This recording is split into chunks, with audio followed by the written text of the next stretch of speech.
no cost. Visit RoyalPetServices.com to schedule a free estimate. I'm Max Fink with your 1010XL Southeast Orthopedic Specialist local sports update brought to you by Southern Oak Insurance. The Gators added some more firepower to their 2026 recruiting class earlier this week by adding 4-star wide receiver Davion Grace out of Frisco, Texas. The 6'2", 195-pound wide receiver chose Florida over Oklahoma, Baylor, and Houston. The Jaguars face the Saints at 1 p.m. Sunday on the road for their second preseason game, airing on 1010XL 92.5 FM. It's 91 degrees at 2 o'clock. Time and temp brought to you by Bueller Air and Plumbing. Stay cooler with Bueller. 1010XL is presented by Farrah & Farrah, exclusive injury law firm of the Jacksonville Jaguars. Protecting you and your family. Call 396-5555. Jacksonville. Now, Lauren Brooks, Taylor Dahl, and Tom McManus. This is Helmets and Heels.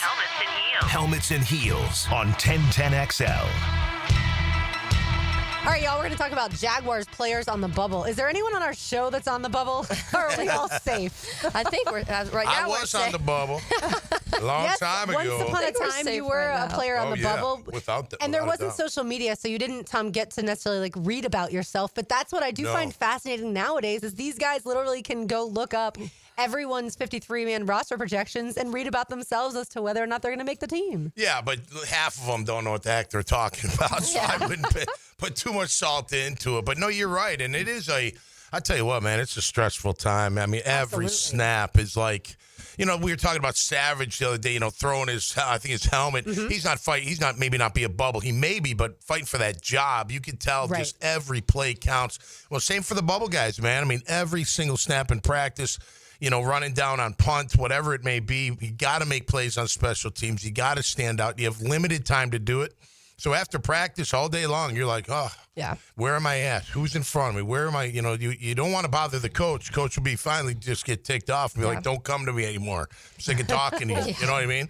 But it's a stressful time for those bubble guys, and they're fighting for their lives. And I could imagine, too, Tommy, when there is a coaching staff and regime change, the players that were brought in from that, there has to be something. If you're on one of those, if you're a bubble guy, if you're a cusp guy, if you were already fighting for a starting position, and then now you add guys that didn't sign you, didn't draft you, whatever the case may be, I'm sure that's in your head a little bit, too. Yeah, absolutely. I mean, you are there. Look, there's political things that happen in every locker room, whether you're a draft pick or like you're saying. I mean, they want their guys. Mm-hmm. I mean, they went out, so I know free agency, with rookies, a lot of people they look kind of not down on it, but like, oh, they're not draft picks. But this year was like they were draft picks. These are their guys that they really, scouted and went after. So they're even free agent picks, rookie free agents they want to work out. So yeah, you are battling that, but at the end of the day, they're going to pick the best players. Yeah. Unless there's a big contract in the way or there's big money in the way, then that's different. But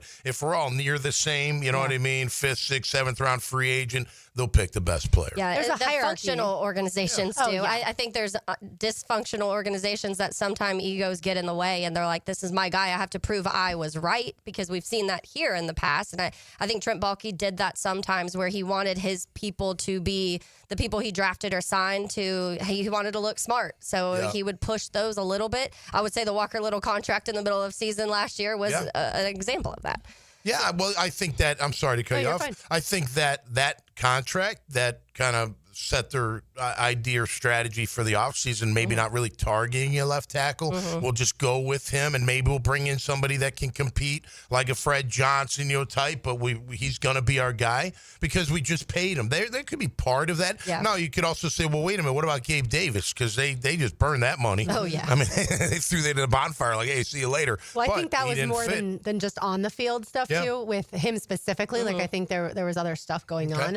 But, there's definitely a hierarchy. Like, if you're drafted within the first 3 rounds, you're definitely making the team.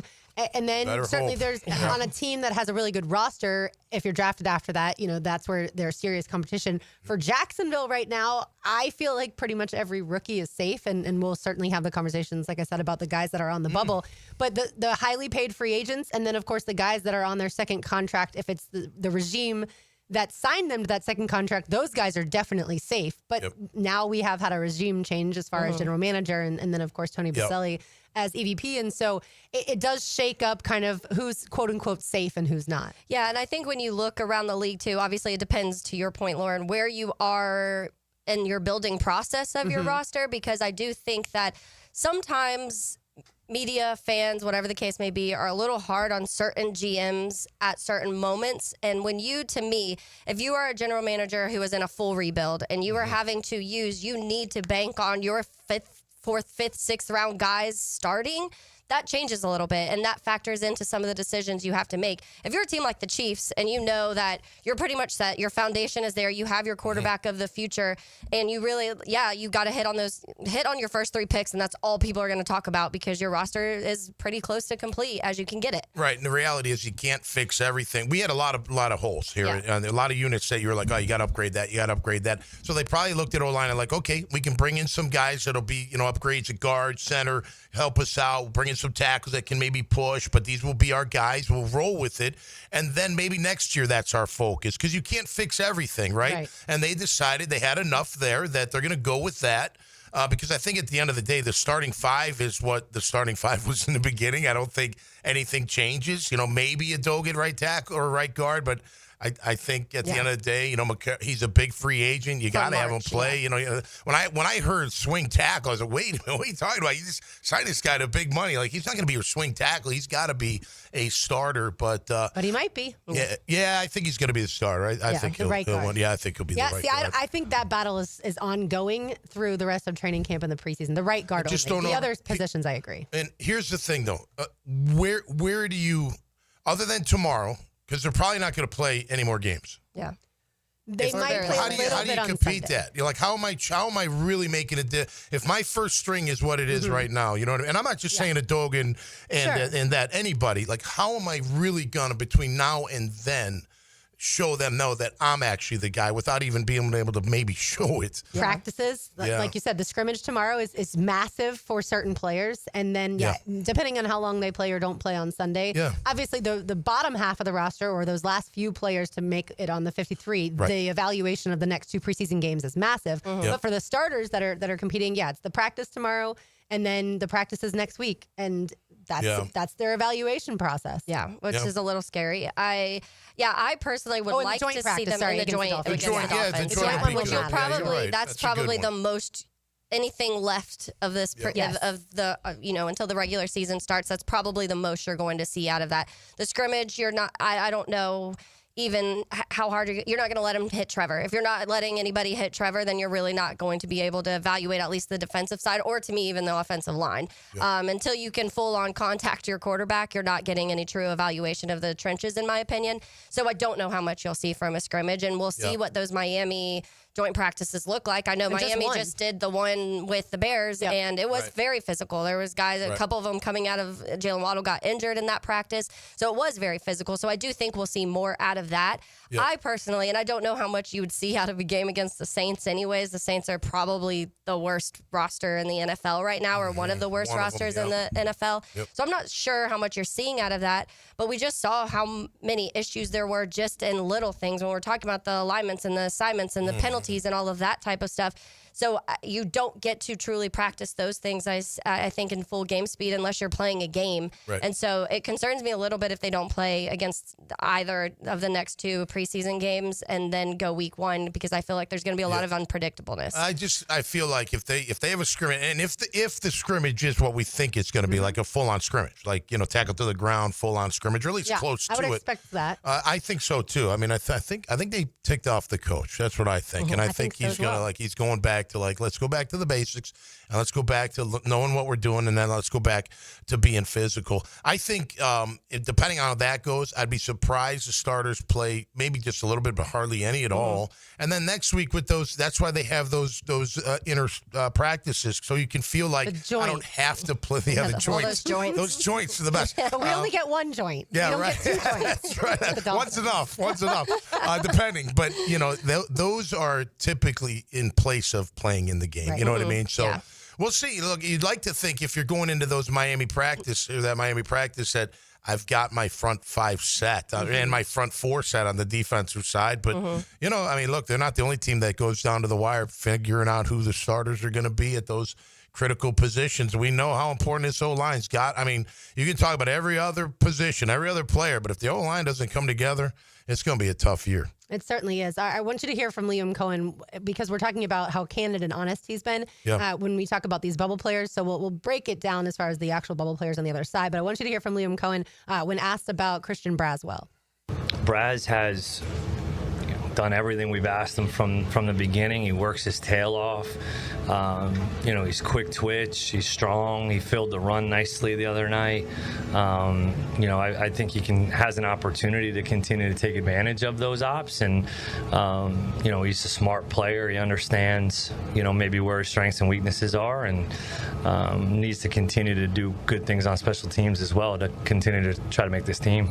So there you have it. We will discuss that on the other side. You are listening to Helmets and Heels on 1010XL 92.5 FM. What does Johnny O know best? O knows Jacksonville football. Okay, say, oh my. Wednesdays from 10 to noon on Jaguars Today. Served by Twin Peaks, home of the 29-degree draft on 1010XL. Hacker here. Those of you that have listened to me for years realize that I used to do a lot of different weight loss things, a lot of different things that I tried that just never worked for one reason or the other. And then Awaken 180 Weight Loss came along, and I heard Mike Dempsey and Matt Hayes talking about it, and I thought, you know what the heck? What do I have to lose? I'm going to give it a try. I had low expectations, to be honest, based on previous history, but I learned very quickly that Awaken 180 Weight Loss is the best weight loss program I was ever on. I dropped 19 pounds my first 2 weeks on Awaken 180 Weight Loss. Went on to lose over 100 pounds total. I'm keeping the weight off with the Awaken 180 Weight Loss Maintenance Program. Awaken 180 Weight Loss, without a shadow of a doubt, is the best weight loss program I have ever been on, and the results speak for themselves. If it's time for you to lose some weight like it was for me, go to awaken180weightloss.com or call 844-346-1800. You can do it. Awaken 180 Weight Loss. Our son Eric's a Division I collegiate baseball pitcher who is having shoulder pain. We took him to Southeast Orthopedic Specialists and are confident that he's now on the road to recovery. This is Beth Anderson, and we love the care Eric receives at Southeast Orthopedic Specialists. Sports fans, this is David Garrard here. And if you're suffering from orthopedic soreness, make an appointment at Southeast Orthopedic Specialists, where everyone is treated like a pro. Southeast Orthopedic Specialists. Get more Gators on the Gator Bites podcast presented by Southeast Orthopedic Specialists with new episodes every Friday. Subscribe and listen by searching for 1010XL's Gator Bites podcast wherever you find podcasts and at 1010XL.com. Life is about choices and the decisions you make. I'm David Robbins with Epstein & Robbins. If you're convicted of a DUI, you'll have to face severe consequences. Walking through the doors of the courthouse or appearing at a bond hearing can be extremely intimidating. Without the right lawyer, you're likely to make the wrong decision. Let our team help you make the right decisions in court. Epstein & Robbins, the right choice. Epstein & Robbins, fighting for your rights since 1975. Joe C. for CSS Fireplaces and Outdoor Living. And if your dream is to create that space where you're living large in your backyard, then you need to get with the good people at CSS. They put a gas log in our fireplace, an awesome fire pit out back where the kids can toast s'mores and we can just hang out and watch the game. It's all part of your outdoor living experience with CSS Fireplaces and Outdoor Living. You dream it, we build it. CSS. Lucas Tree Service is a certified arborist and a local family-owned business with over 45 years of experience. They specialize in tree removal, trimming, and stump grinding for both residential and commercial properties. Get prepared for storm season and receive top-notch customer service from Lucas Tree Service, 904-241-3533. Online at lucastreeservice.com. Yo, E.T. here, and I need you to beat the heat this summer with cool escapes and non-stop fun in Clay County. Tackle indoor adventures head on.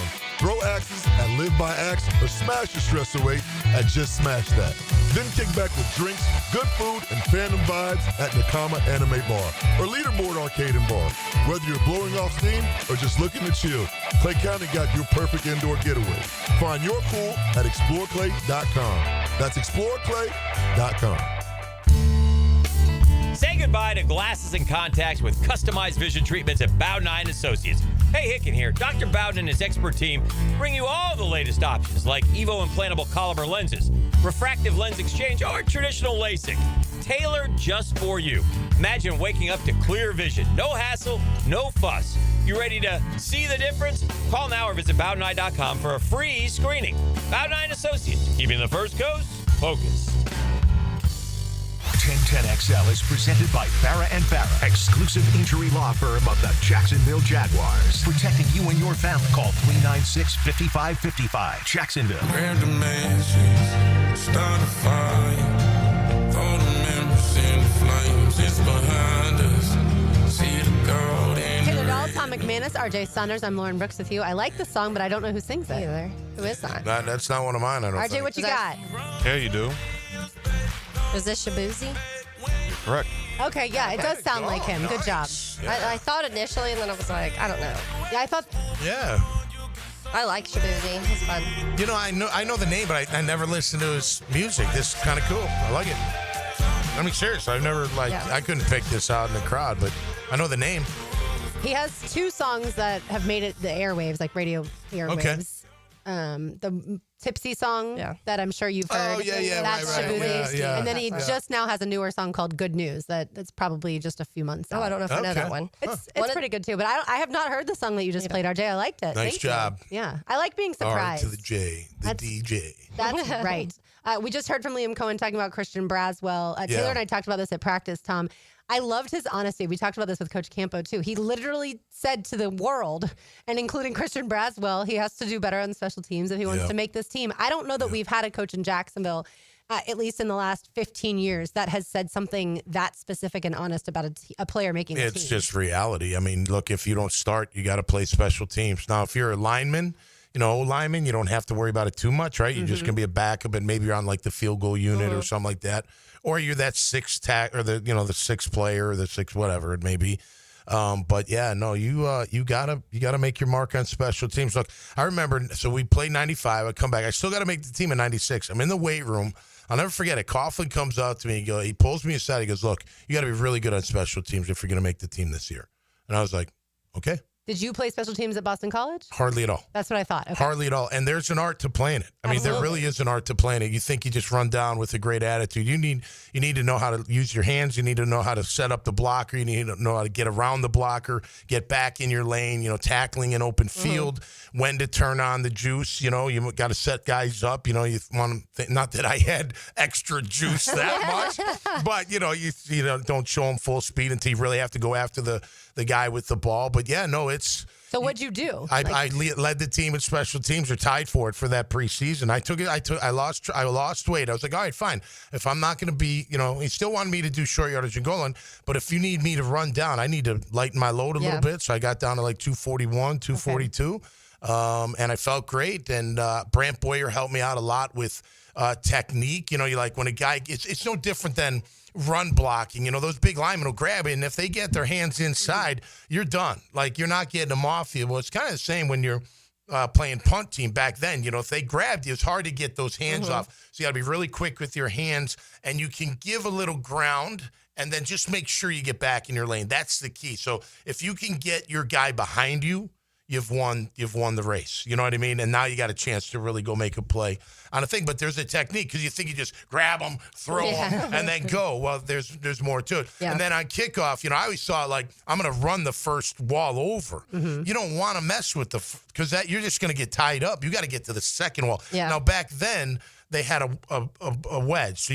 I was a wedge breaker, right? And basically everyone's like, and it is dangerous, don't get me wrong. But if you timed it up right, you could split 2 defenders. Okay. So you never I never went head. That's like foolish. I'm going to run 60 yards. They're going to run 20. Right. And we're going to meet like full collision. No, I'm not that dumb. So I'm going to, hit the gap and try to make something happen there. But there's an art to it. And then the rest is attitude. You know, it's just like, I got to be. have to do this. I'll tell you who's one of the best I've seen. I mean this, and I know he's already all pro, but not can only Ross Matysek snap. You watch him get down the field and go make a play.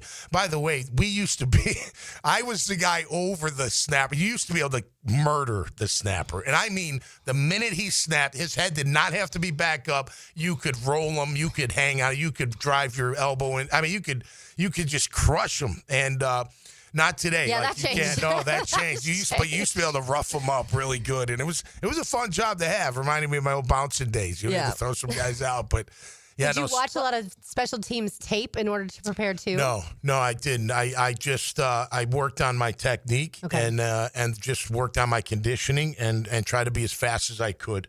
And then just try to make plays. And, you know, I was one of those guys during practice that I'd jump in line. Like, I didn't care. Like, I'm like, come on, I have no guaranteed spot here. I gotta do something. Yeah. And if the head man says you better be good on special teams, well, then I better be good on special teams. So I learned how to play him, and I actually liked him. You know, I ended up playing, 98. I didn't start every game. So the games that I didn't, I ran down on kickoff. AFC wildcard game. I couldn't believe the guy actually fielded the ball, but I drilled him and he fumbled. That was pretty fun.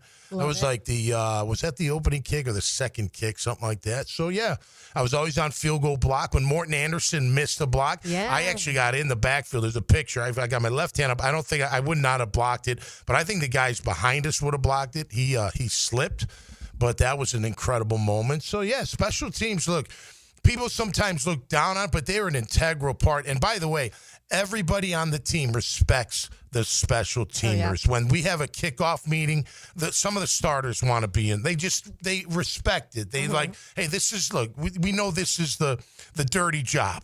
You know, we start, so we don't have to do it. Now, some of us will, but if we have to. But for the most part, we're not going to play. So there's an ultra respect for those special teamers. That's why it's that important to have a really good special teams unit. Yeah, for me, there's a moment in the 2006 Florida-South Carolina game that South Carolina's lining up to kick a field goal, and had it gone in, Florida loses. Florida never makes it to the SEC championship and then win the national championship.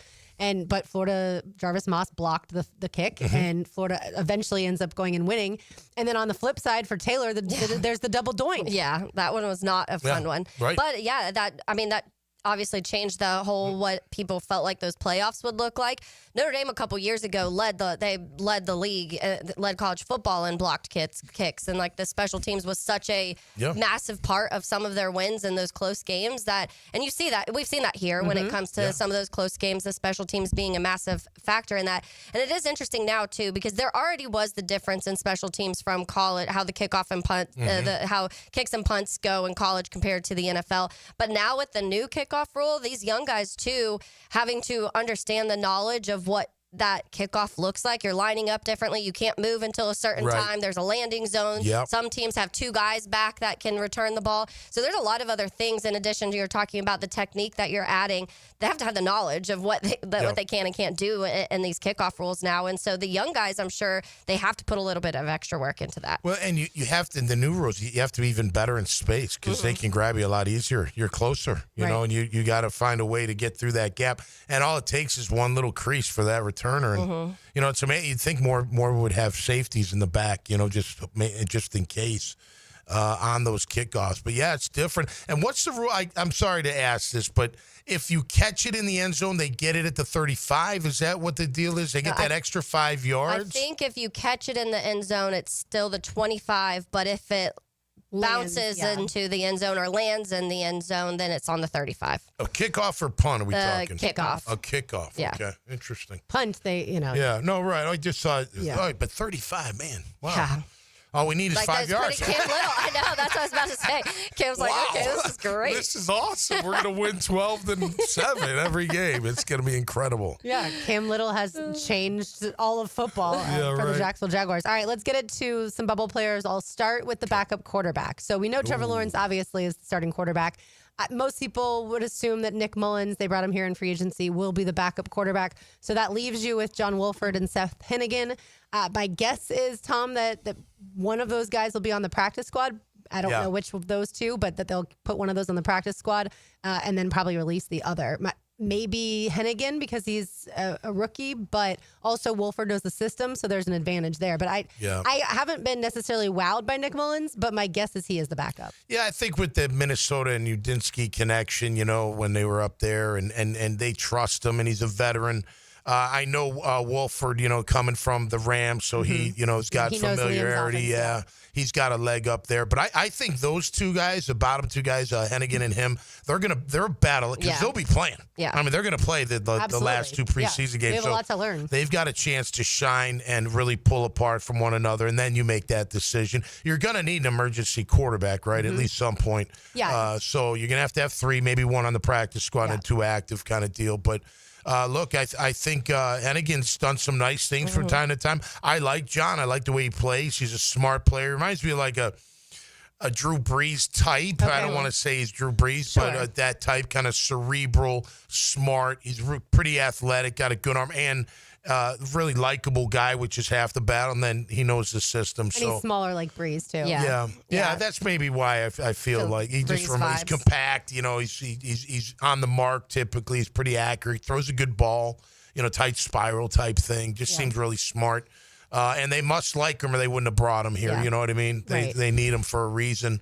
But, I think, and then maybe Hennigan go on, who knows, maybe they try – maybe someone grab you. You just never know with the practice squad. No.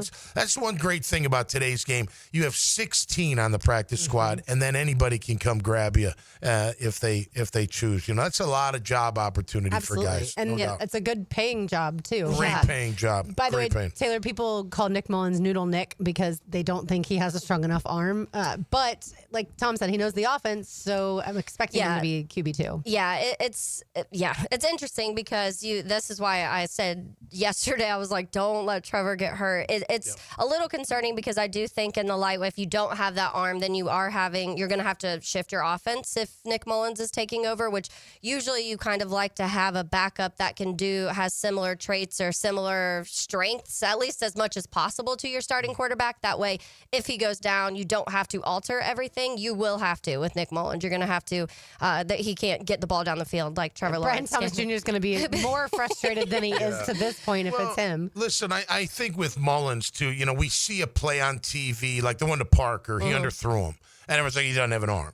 I guarantee if he threw it earlier, he would have completed that pass, and they would have had a big play. And we've seen him throw deep balls to Cephas in training camp. Yeah, he threw that bomb early in camp. I remember Cohen went over and gave him a high five. Remember, he came out of the pocket a little bit and heaved it a ton. So a lot of those times, it is timing. Like you might throw it too late. Right. It's also easy to critique one throw. Well, and look, that's what we go by, right? And by the way, you'll see videos online. You're like, oh, well, look, of course, he didn't do anything, or whatever. You're like, no, that's not what happened.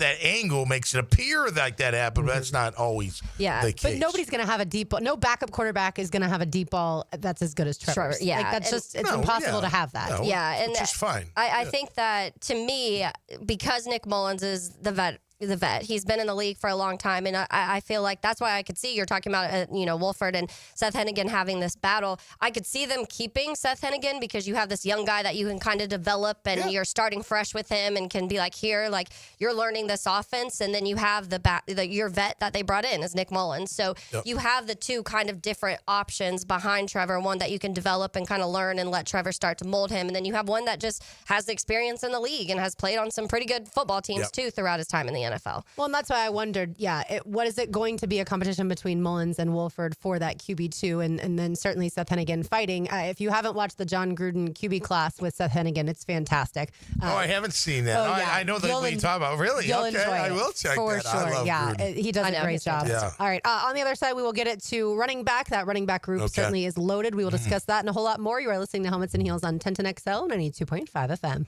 Join Jim Furyk and other legends of the PGA Tour for the Constellation Furyk and Friends, presented by Circle K, October 3rd through 5th at Timuquana Country Club. Catch the new community concert series on the 17th hole after play, featuring country artists Low Cash and Love and Theft. Public parking is free with complimentary tournament access for military, courtesy of ViStar Credit Union. Get tickets now for the Constellation Furyk and Friends, presented by Circle K, starting at just $25 at Ticketmaster.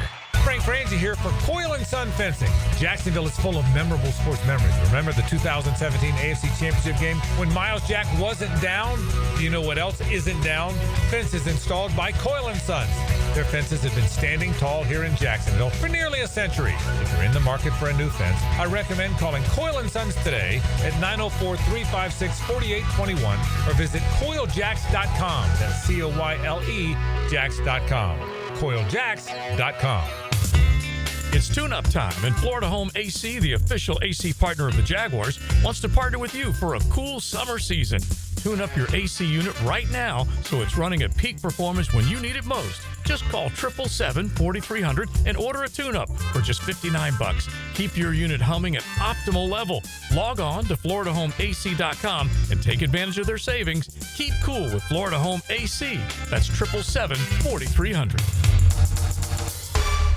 Hey, Hicken here for my friends at Cleaning Freaks at Zero Res. Great time of the year to get your house zero resified. And right now, you can get your entire home clean from Jacksonville's ultimate carpet cleaner. You'll get 3 rooms of carpet clean starting at just $135. Plus, they're throwing in a free hallway and take $100 off the air duct cleaning. Schedule your appointment at ZeroResJacksonville.com or call 287-5727 and ask for the 1010XL special. Zero Res, spelled backwards or forwards. It spells the same. Zero Res. Zero Res. Been in a car crash? I'm local attorney Rick Alexander, and I've made it our mission at the Alexander Law Practice to listen to you so I can fight for the best possible result for you. I've been practicing over 30 years, and our team focuses on guiding you through the entire process. And because fees and reimbursement costs come out at the end of the case, I will never ask you to come out of pocket. For a free review, call 904-400-6600 or log on to alexanderlawpractice.com, Jacksonville. Hi, this is Dave Barker. Want to grow your hair back? IHRS, right here in Jacksonville, is the only hair transplant clinic in the country that offers multi-unit hair grafting, FUE NeoGraft hair transplants, and the 45-minute effective PRP treatments. Multi-unit hair grafting gave me more hair in one procedure and within my budget. Thank you, IHRS. IHRS showed me what was causing my hair loss and helped stop it. Schedule a free evaluation and find out how to grow your hair back and keep the hair you have. Call 904-777-IHRS. Take the first step to restoring your hair today. Visit hairforme.com. Now my hair will grow for the rest of my life. Thanks, IHRS. IHRS has been restoring hair for men and women for over 30 years. Call now for a free in-person or virtual evaluation. 904-777-IHRS. That's 904-777-4477. Or visit hair4me.com. Craving a cold one? Well, zip into one of the great gate locations you see all over town and pick up a cold Bud Light, or a Natty, or an Ultra, maybe a 12-pack of the King of Beers, or some cold Coronas. It's all happening at your local gate convenience store. Slide on in today. At Hurricane Grill and Wings, the wings are fresh, the drinks are cold, and the game is always on. With 30 bold flavors, ice-cold beer, and handcrafted cocktails, there's no better place to kick back and catch every play. Escape the ordinary. Your home for sports is Hurricane Grill and Wings. 1010XL is presented by Farah and Farah, exclusive injury law firm of the Jacksonville Jaguars. Protecting you and your family. Call 396-5555. Jacksonville. Tonight, we lie awake. Remember how the coffee made us shake on those long drives. This is definitely a Taylor song. This is. Yeah, this is All Time Low, but the song's called Vegas. And so we've played this one before. Nice. But every time it's funny every time this plays because it's played a couple times the last few months since we've known we're going to Vegas, and now we'll be there in a week. So yeah, how about perfect that? timing, Wild right? to think. Yeah, we'll be heading to the airport right after the show next Wednesday, and then we'll be filling everyone in on what's going on at Radio Row there at Circa Resort and Casino in Las Vegas. Circa Million, Circa Survivor. You can win up to $21 million with those, and just $1,000 to enter. So if you want to go and participate in the fun, certainly you can go when we're there next week. I looked at tickets today just out of curiosity, flights, to see if they're still affordable, and they are. So if you're listening to us and thinking you want to go to Vegas next week, there is still time. Absolutely come hang out with us. And then, of course, we'll be back for Jaguars Raiders, their Halloween weekend, Florida Georgia weekend, Halloween weekend. It's going to be an absolute blast. All right, let's get it to running back. Obviously, we know that there's 2 guys that the previous regime drafted in Travis Etienne and Tank Bigsby. There's the 2 guys that this regime drafted, and you've got, of course, Jaquindon Jackson as well, an undrafted free agent. And so when it comes to this entire, group, there's so many different options. Bashal Tutin, certainly with the speed, and LaQuinn Allen, those two that, like I said, this regime drafted, really good on pass protection as far as a third down back. Lots of options. Obviously, you would expect the odd man looking out to be Jaquindon Jackson, Tom, but we have seen a lot that we've liked from him, but I just don't think they can keep 5 running backs. Well, it showed he didn't get a chance at all during the first preseason game, so that probably says something. But they'll put him on the practice squad. I guarantee. If he gets a chance to show what he can do, I don't think he'll earn a spot unless they move Tank and ETN, which I doubt. You know what I mean? Like keep Jaquindon, but he's a power back. He's something although I think Tutin can be a little bit of a power back. You know what I mean? I think he's built for it. Tank can be. The only thing about Tank, if you remember, he's gotten stuffed at the line of scrimmage on those short yardages. Don't tell him that. A lot. Yeah. Well, he's got to learn to. He's got to learn to not let them get square on him. You got to turn that body a little bit so they hit you on the side and you still fall forward. He's trying to run through them. Sometimes you just got to make a little tiny move real quick and get on a corner. get on the edge so you can get a little bit. But I think Jaquindon now, he's going to try to run through you. He's a big boy, but I think he's probably at the minimum he's practice squad. And Taylor, Dan Graziano was at practice a couple weeks ago, and his report said the Jaguars plan to keep 4 running backs and to use a committee approach there as well. So the reason I mentioned that, obviously, some teams are only going to keep 3. Yeah. So it is interesting that, at least, again, per his reporting from a couple weeks ago in Jacksonville, they're going to keep 4. Yeah, and I think that it kind of is an unfortunate situation for Jaquindon Jackson, because I think what we have seen in the flashes, there are some rosters where he would probably be running back 3 on some of these rosters. And he would have been RB3 here last year. Yeah, that's true. And so I do think that's unfortunate for him, but it's a good problem to have in Jacksonville, that you feel like you have not only like Tank and ETN who can do certain things, kind of different things at certain times, but we've seen them use ETN in the ways that, Tommy, you and I have been shouting since you've been on this show about, those perimeter runs and kind of getting the ball in the backfield and type of that and that type of stuff, and pass catching. Those are the type of things you want to see ETN do, and we're seeing that not only in practice, but we saw it in the game a little bit too. And then you know what type of back Tank is. The whole conversation has been hold on to the ball, and I feel like we haven't, other than back in OTAs when we were talking about some of the fumbles that were happening then, it's been pretty clean in that area. So I do think there's so many positives when we're talking about the backs. The only way I could see Jaquindon Jackson making this is if they end up trading ETN and whatever way that happened. If and that I don't happened, think that's then happening. maybe me either. Well, look, not yet. I think, and it showed in that draw, like they're going to run a lot of those draw, not the bubble screen, but the real old school running back screen. I'm sorry, not draw, the running back screen. And ETN did it perfectly. It was well timed. He's great in space. But here's the thing: if LaQuinn Jr. or LaQuinn Allen Jr. can do the things that he does, then you sit there and you say, well, do we really need ETN? We like him, right? Doesn't mean we don't like him, but here's a young kid that we feel can do what he does. Or what if Tutin ends up being like, not only is he a powerhouse running back that can take it to the house, but he's really good catching the ball in those screens and out of the backfield, and he does figure out the block. And then you're like, well, do I really need Tank? Right. And these are hypotheticals, right? But that's what goes through organizations' minds and the coach and GM. Like, hey, not that we don't like these guys, but these are our guys. We think Tutin, is something special. We love what LaQuinn Allen has shown us, So if those 2 other guys weren't here, let's say, you'd be like, well, let's roll with the young kids and see what happens. Yeah. They're exciting enough to be like that. So that's got to factor in somewhere. Now, they also have to hedge their bets, right? Because you can't have fumbling. You got to be good in picking up the blitz as a running back. So you do have insurance with especially ETN, because he can do both of that. Tank, I love Tank. I wish he'd catch that ball. It was a tough, don't get me wrong, tough catch. It's kind of look, I think the quarterback threw it in the right spot, but he had to turn his whole body. To hit him in the hands. He's got to catch rock. Yeah, I think ETN would have had it. Yeah, ETN's got softer hands. But so I don't think it's, just to finalize the point, like, I don't think it's set yet, like, what they're actually going to do. I think they're still trying to figure out, because think about this, guys. What if Tutin is that back? Let's just say he is. He's a 3-down back, and LeQuinn can spell him on occasion, and maybe Jaquindon can come in on short yardage or goal line. I know everyone will be like, wow, that's crazy, right? And it is kind of crazy, but this is what happens with new regimes into organizations. Might not happen this year.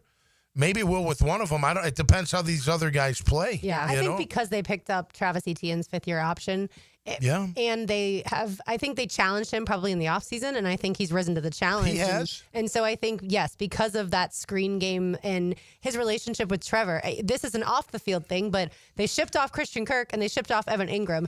And we know that Trevor Lawrence's best friend off the field was Christian Kirk. Yeah. And then he was really close to Evan Ingram. And then if you were to also ship off Travis Etienne, I feel like at some point your quarterback's going, like, why are you taking away some of my security blankets? And it is. But yeah. No, I know what you're saying. I know. And again, that doesn't always factor in, but they are paying Etienne, I think it's $5 million for this year. So I would expect him to be on the team. And I, like I said, I think that they have been impressed with Etienne. I don't think what they saw last year, especially because he had a hamstring injury. Yeah. I don't think that they're looking at it and going, well, we can't do anything with him. It wasn't also this regime who gave Etienne the fifth-year option. Very true. It was the former one. So that's something that plays into.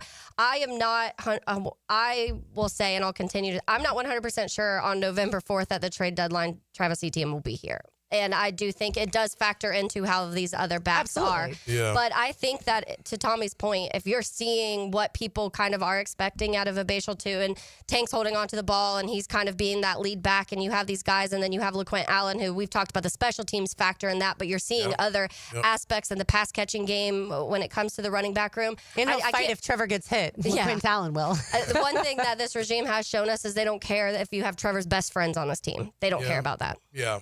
But the whole offseason has been to make sure Trevor's feeling good. So I can kind of see that. But at the end of the day, if they can replace what Etienne does, and let me tell you something, he was great in the screen. He missed a big cutback. I talked about that. And that drives coaches crazy. And he missed a lot of that last year, too. So did Tank. Tank had a better year, but they missed holes. You know, you got to be able to see that thing. And I'm telling you right now, if Tootin can show... You know, it'll take one 80-yard run by Tootin in the preseason game where it was like, all right, he's our guy. You know what I mean?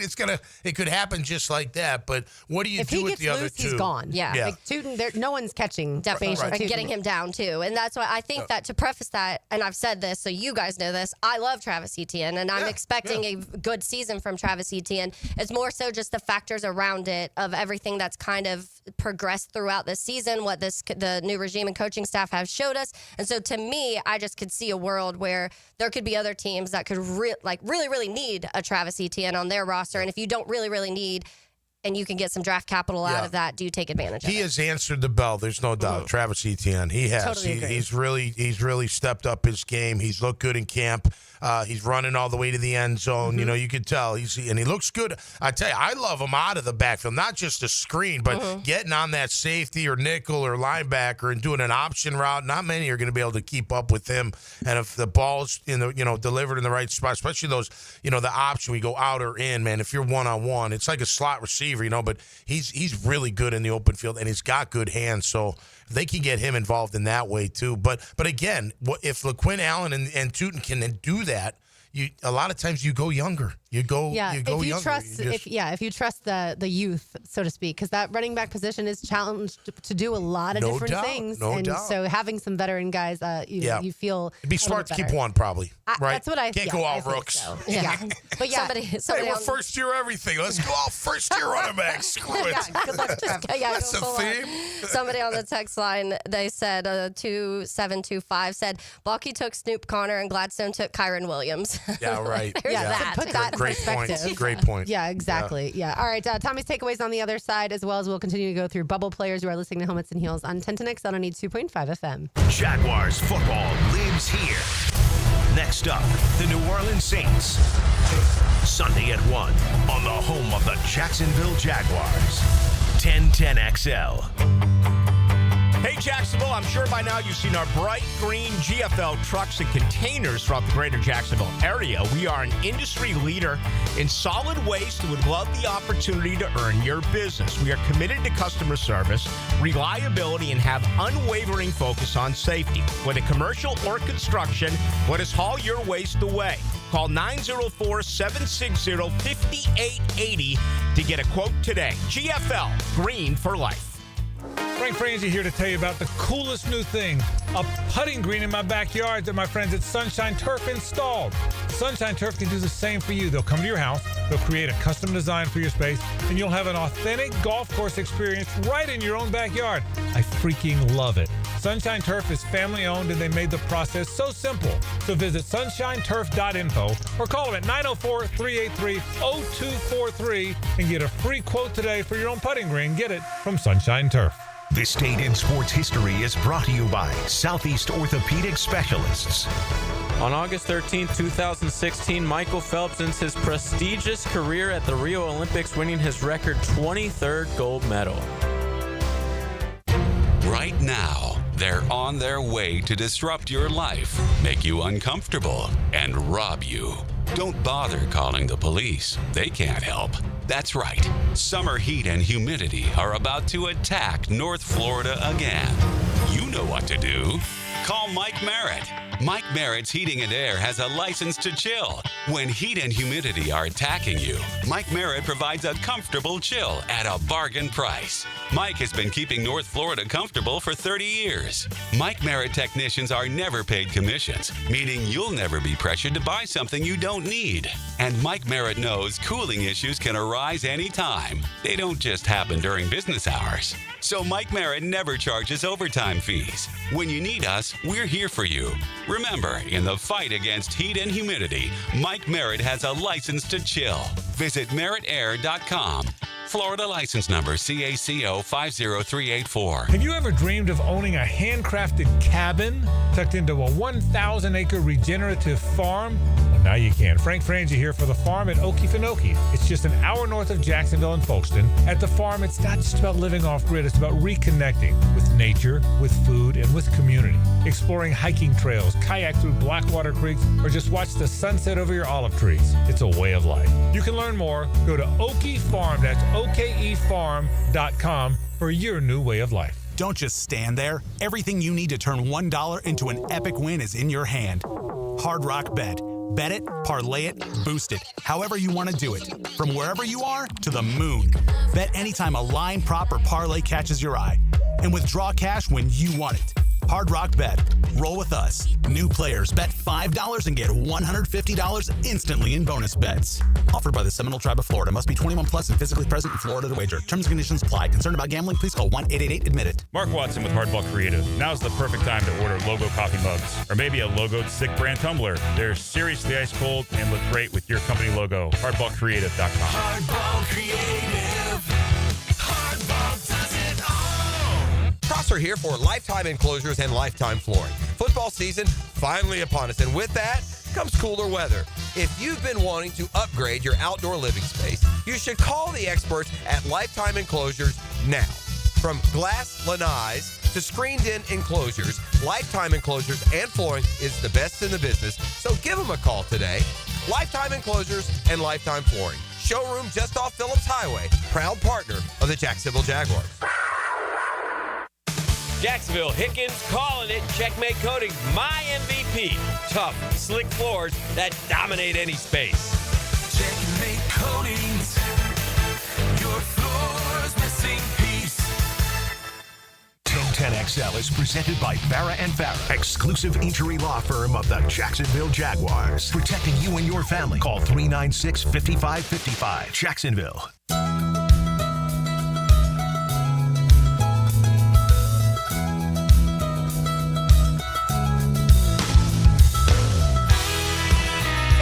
McManus, RJ Saunders. I'm Lauren Brooks with you on this Wednesday afternoon in Duval.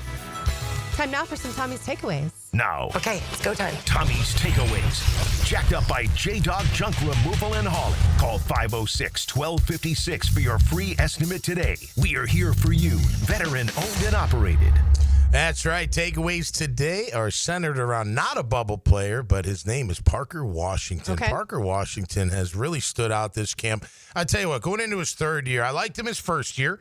I think his second year, he really worked on his game and got better. and I think he's done it again this offseason. He looks quicker.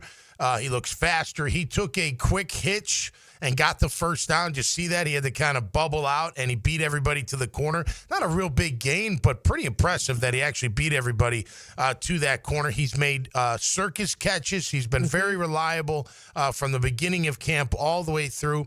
I have to say, early in camp, like very early, because Cephas was doing so well, I thought, could he push Parker for number 4? Parker has put the gas pedal down to the metal, and he's really done a nice job. He's our 4th wideout, and you're going to see a lot of Parker Washington, and included in the return game. I think he's poised for a big year. That's my takeaway, Parker. Great job in your 3rd year out of Penn State. Brought to our good friends at J-Dog Junk Removal and Hauling. Perfect segue, because receivers next on our list. And so, obviously you've got a Brian Thomas Jr., you've got a De'Ami Brown, you've got a Travis Hunter, and then Parker Washington 100% is 4th. I would imagine that Josh Cephas is 5th based off of, but again, he had a great training camp last year, and Liam Cohen still wants to push him to stay in really good shape once the season starts too.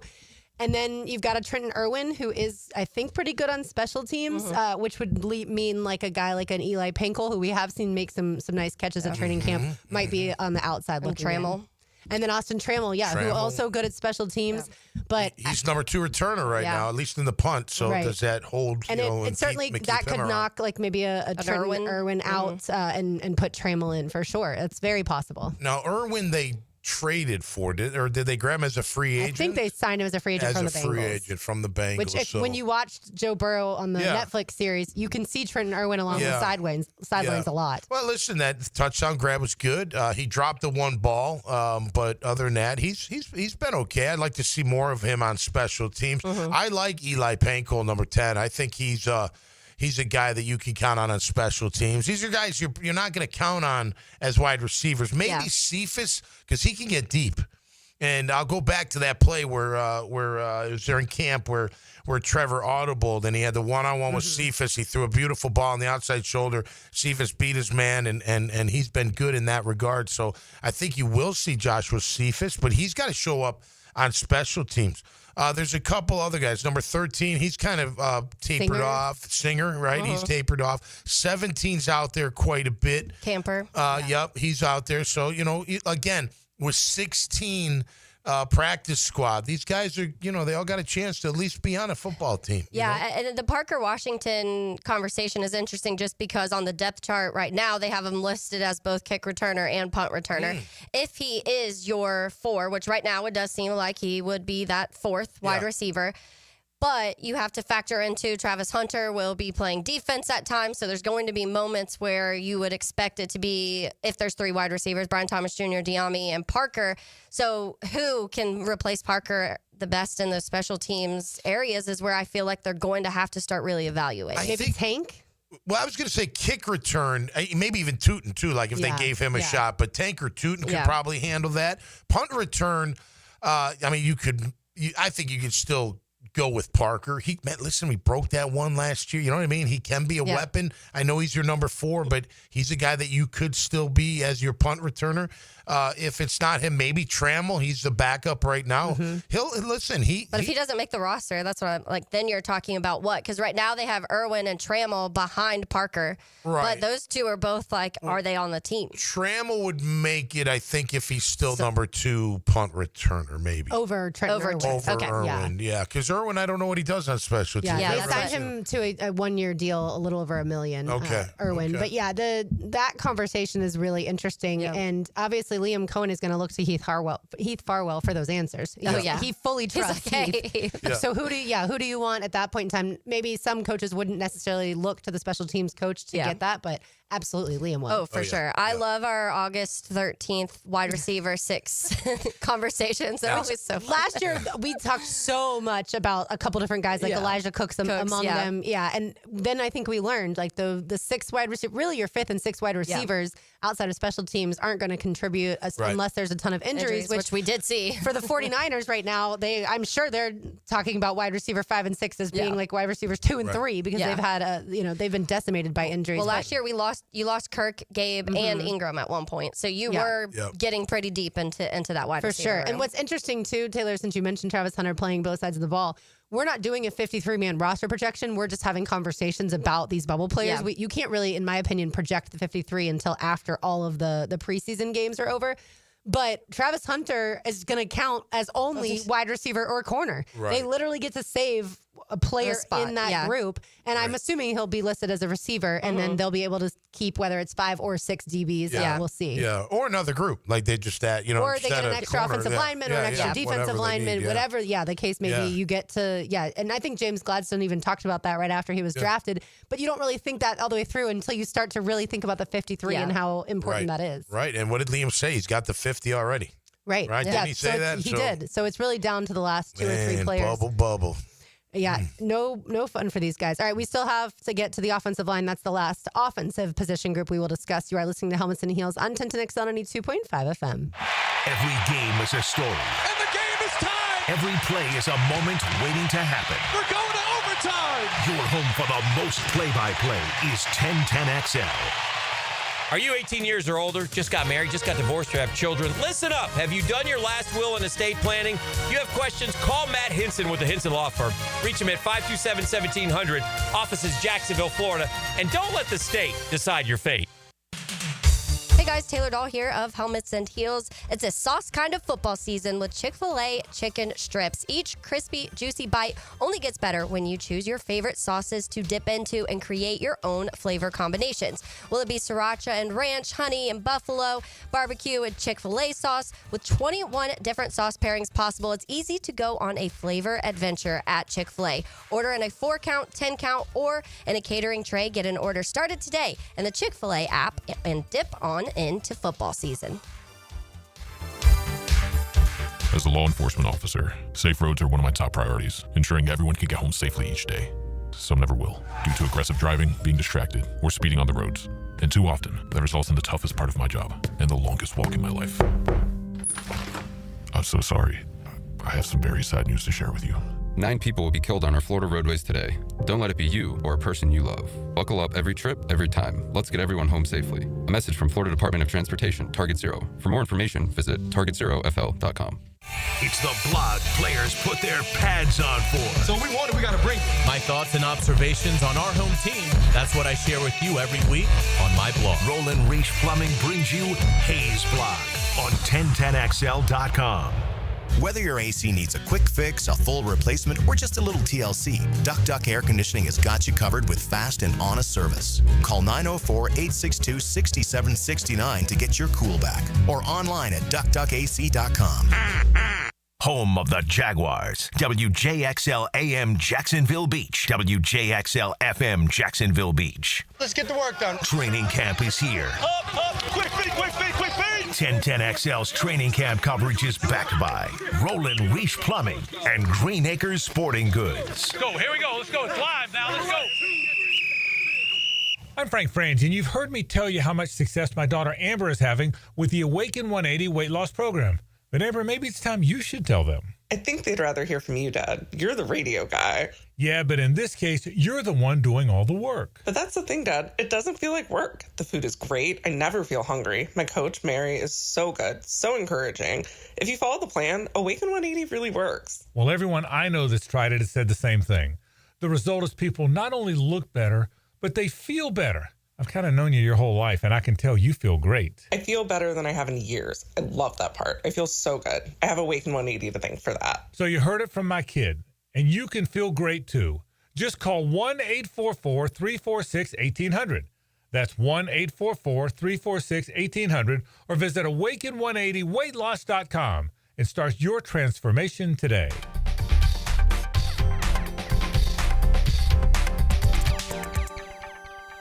Upgrade her diamond ring this summer with no money down and 0 interest for 5 years. Don't miss this killer offer from Beard's Diamonds. 5 years, 0 interest financing till the year 2030. Not just on engagement rings, also on earrings, bracelets, bands, colored gemstone jewelry. Buy now and pay nothing down and spread your payments over 5 years with 0 interest. So that $5,000 gift comes out to just $85 a month. Beard's Diamonds is Jacksonville's locally owned source for exquisite jewelry. We can do things the big corporate jewelers can only dream of, like lowering interest rates all the way down to zero. All GIA certified diamonds are included in this. Rounds, princess cuts, ovals, pear shapes, cushion cuts, emerald cuts. Whether you get a $5,000 diamond or a $50,000 diamond, you can spread your payments over 5 whole years. Get the Beards Diamonds unbeatable price. Pay $0 down and spread your payments over 5 years. But hurry, this is a limited time offer that ends August 31st and will not be extended. Beards Diamonds, St. John's Town Center. Shop local. Shop Beards. On approved credit, some restrictions apply. See store for details. I'm Max Fink with your 1010XL Southeast Orthopedic Specialist local sports update brought to you by Duck Rooter Plumbing, Septic, and Air Conditioning. This weekend's PGA Tour event, the BMW Championship, is the second last event of the playoffs. The top 50 in the FedEx Cup standings will tee it up tomorrow with the top 30 advancing to next weekend's Tour Championship. Robbie Snelling will be on the bump for the Jumbo Shrimp tonight for their matchup with the Norfolk Tides at Five Star Ballpark at 7:05. It's 91 degrees at 3 o'clock time at 10, brought to you by Bueller Air and Plumbing. Stay cooler with Bueller. 1010XL is presented by Farrah & Farrah, exclusive injury law firm of the Jacksonville Jaguars. Protecting you and your family. Call 396-5555. Jacksonville.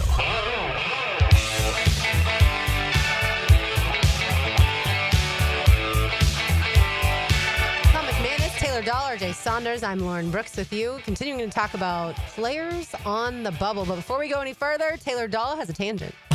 Now, Taylor's Tangent, served up by Chick-fil-A on 1010XL. We've got some more wild stuff from Jerry Jones. I feel like he just he gives us the entertainment when anything's slow, and he said it himself. And so I want to play this clip in a minute, but if you don't know, they're doing like the America's Team Netflix docu-series, which honestly, if you go and you look at the trailers, looks like it's going to be really good because it talks about obviously the highs, but then how the dynasty just fell apart, all of the crazy things that started happening with car crashes and arrests and inside stuff with Jerry Jones and Jerry Jones arguing with coaches. And so it looks like we're going to get a lot of good stuff out of this. Did you ever watch the show? Sorry, Taylor. Did you ever watch the show Dallas? I was a little too I was a little too young. Yeah, I was a little too young for it. But doesn't what everything that Taylor just said doesn't that like sound like that this is real life and Dallas was just a TV show? Sounds like JR for the lead guy in Dallas. Yeah, right. That's so crazy. So the docuseries is called America's Team: The Gambler and His Cowboys. So it looks. Go watch the trailers. There's like 3 or 4 they've put out that give you just like little clips of what is in this docuseries, and it looks like it's actually going to be good and give you the juicy stuff. Unlike the Florida one we got that didn't give us anything series or whatever it was this called. One looks like they're gonna everyone like Michael Irvin's in it talking about a lot of stuff. The White House, are they talking about the White House? It looks like there's clips of is Coach Campo in it. I didn't see a clip of Campo, but honestly I doubt it. No, in the docuseries, not the White House. I didn't see a clip of him, but I want to say that Coach Campo said something about him being featured, like having a moment in this. Oh, wow. But that would be obviously, so cool. like Troy Aikman's in it, Emmitt Smith's in it, Jimmy Johnson. There's like Dion clips in it at a certain point, Jerry Rice, because they're talking about that Niners versus Dallas during that period of time. Yeah. So it looks like it's going to be really good. But anyways, from this, they had a blue carpet event where they were promoting. That's what the Netflix does. Instead of a red carpet, it's the blue carpet. So anytime they have something coming out, that's like they're kind of promote it and to play it, whatever. I'd like an orange and blue carpet for myself, please. Thank you. But so at this blue carpet event, Jerry Jones was being interviewed on the blue carpet, and you can always expect him to say something that's going to stir things up. But it was just very interesting to me because we obviously know the numbers and what Dallas has or has not done in a while, but they haven't played in a Super Bowl since 1996. They're 5-13 in the postseason since that point. And Jerry Jones has been very vocal about still bragging about the Dallas Cowboys and their popularity. And so he was talking about we're still popular, people still love us, and we still have a profit despite not being productive. Like, he gloats about that, which is a little weird to me because as a fan base, that has to be one of the most annoying things to hear your owner say. But he had a quote, one of the quotes in this, he said, "If we're not being looked at, then I'll do my part to get us looked at." And he said that on this blue carpet event in Hollywood, which, like I said, was promoting it. And he said, "The Cowboys are a soap opera 365 days a year. When it gets slow, I'll stir it up." So he said that on the blue carpet event. This clip is from the little trailer of the Netflix docuseries that's coming out. RJ, play this. I do believe if we're not being looked at, then I'll do my part to get us looked at. The Cowboys are a soap opera 365 days. The stream will begin when it gets is slow, I'll stir it up. Please take your seats. And so it's wonderful to have the great athletes, have the great players. But there's something more there. There's sizzle, there's emotion, and if you will, there's controversy. That controversy is good stuff in terms of keeping and having people's attention. So that one actually was from the blue carpet. He does say it in the trailer too. But I would be furious if I was a Dallas Cowboys fan. When you're hearing your owner pretty much say, like, I'm still making money, which obviously they also, by the way, put out the numbers today for, like, the different organizations and what they're worth around the league. And Dallas is worth $12.8 million. Billion. More than anybody. The next closest is the Rams, which is $10.43 billion. The Giants, $10.25. The New England Patriots, $8.76. And the Niners, $8.6. So it just comes, like, you're saying pretty much to your fan base that what matters is the money, and if I want to get the attention back, all I have to do is stir some stuff up. But winning, okay. Yeah, I tell you what, he might stir it up. It only lasts a little bit, and then it goes away. They haven't been America. Listen, I think the Pats took over America's team when they started winning all those Super Bowls. Now, they faded too, so I'm not going to call them that today.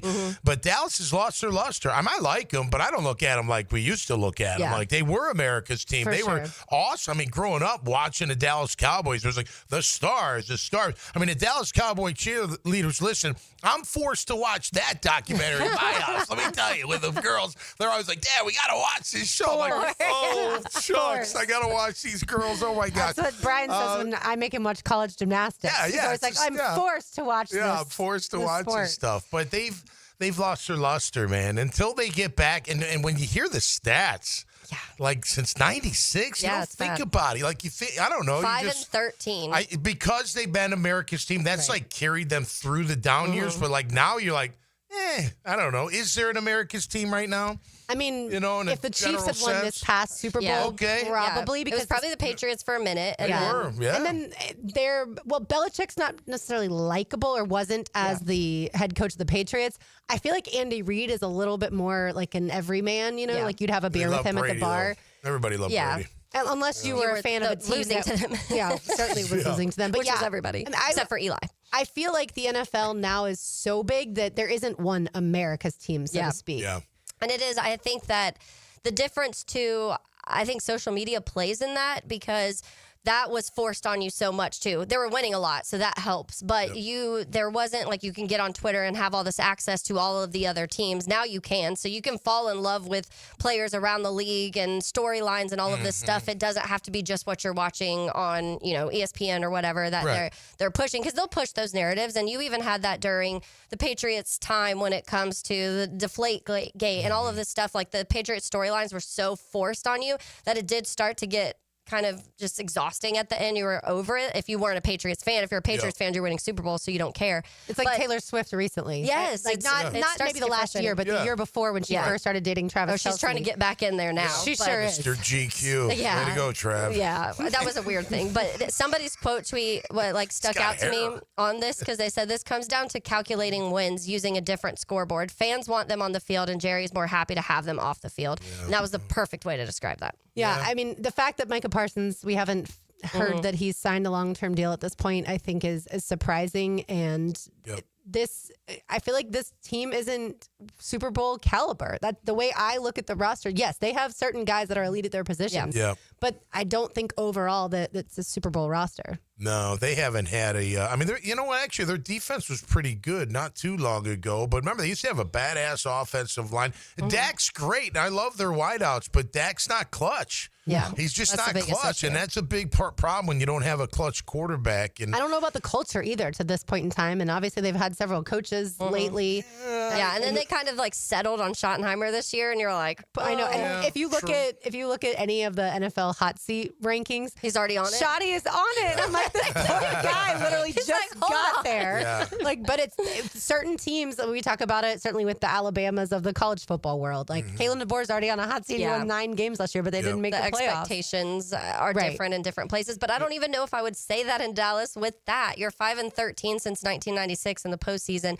So your standards clearly aren't too high because it's been kind of this settle notion. And then when you do have players that are elite players like a Micah Parsons, you don't pay them or you wait too long to pay them. That's what happened with Dak, too. You had to way overpay Dak Prescott because you waited and waited and waited. They've always seemed to have star players that you want to watch, though. Oh, for sure. Even now they whoever it is. Yeah, like CeeDee Lamb. You want to see him. He's a national allure. You know, if he's on Monday Night Football or Sunday night. Now they got George Pickens. That's going to be something another guy. Yeah. So, but that goes back to my culture question. But running backs, the fact that Dallas doesn't have a star running back which is weird. Is odd. It just, it feels like they've got, like I said, pieces, but I don't know that they can put it all together. I'm glad you were able to get popcorn from up front, that John made popcorn twice. Because in listening to Taylor's clip on the blue carpet, as soon as I heard, it was like Pavlov's dogs for me in my brain. Oh, yeah. As soon as I heard the show will start in 15 minutes, You're like I in the need background popcorn. of Jerry Jones. Popcorn, yeah. That's the moment I walk into a movie theater. And like, people are like, do you need snacks? Duh. Yeah. Like, I'm not going to sit in a movie. Popcorn, though? What other than popcorn? So Anything? Popcorn I go to, this is going to sound very weird, but the movie theaters now, and this is like a newer thing, have the best pickles. So I get a pickle and I get popcorn, and then I get a side of nacho cheese to dip my popcorn in. Okay, as long as you don't dip your pickle in the nacho cheese. I haven't tried that. It honestly might not be bad. I haven't been to a movie theater since 2014. Yeah, I don't go either.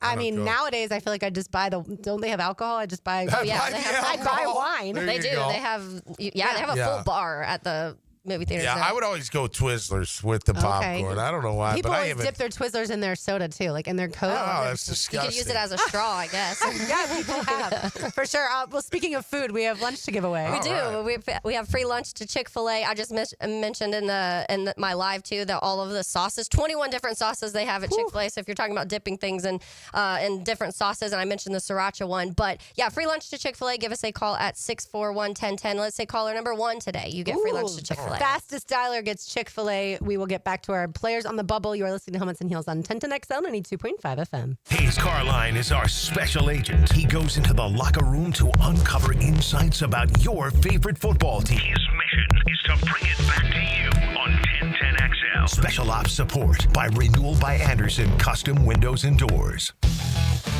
60 days from now, you'll be one of these two guys. The first guy, sluggish, foggy, and feeling like he just can't keep up like he used to. The second guy, driven, strong, and confident. Why?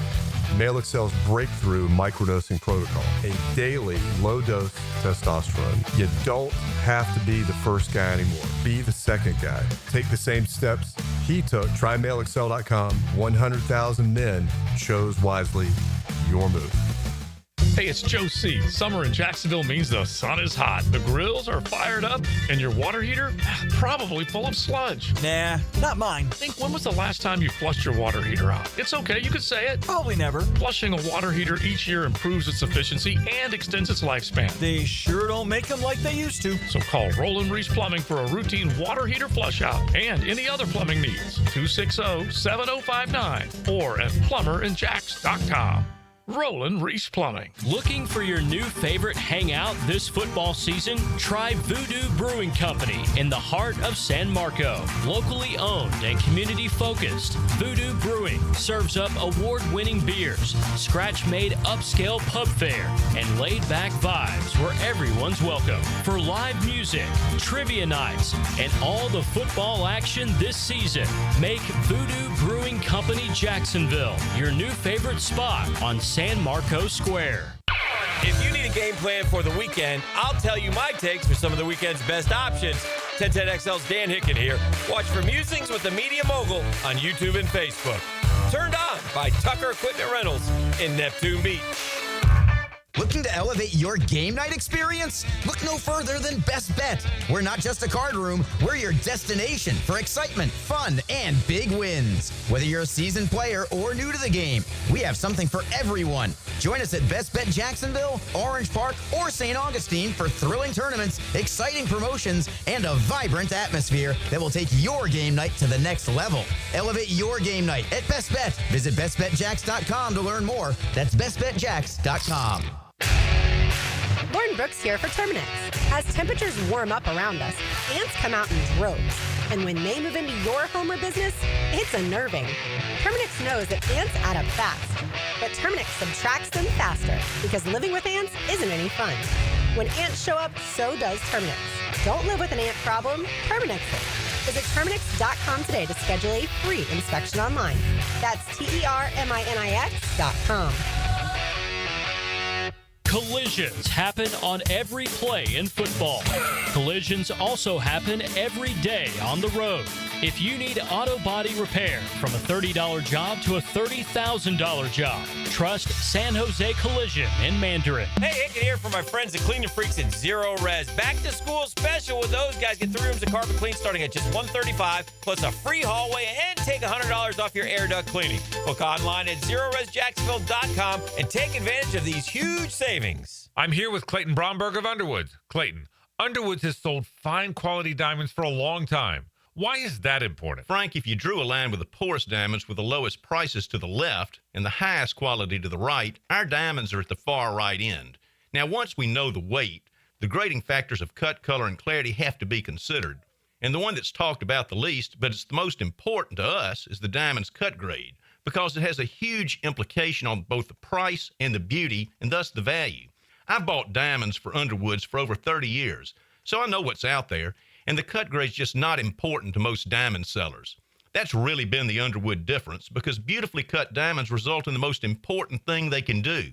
They bring a joy of owning and wearing a diamond, not just today, but tomorrow and into the future. That's why it's important to us. And it should be to you too, because nothing brings more joy than a diamond from Underwoods in San Marco, Avondale, and the shops of Ponte Vedra since 1928. 1010XL is presented by Farrah & Farrah, exclusive injury law firm of the Jacksonville Jaguars. Protecting you and your family. Call 396-5555. Jacksonville.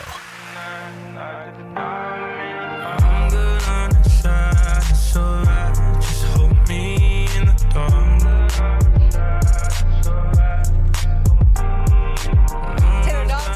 RJ Saunders, I'm Lauren Brooks with you. Now what are we jamming out to?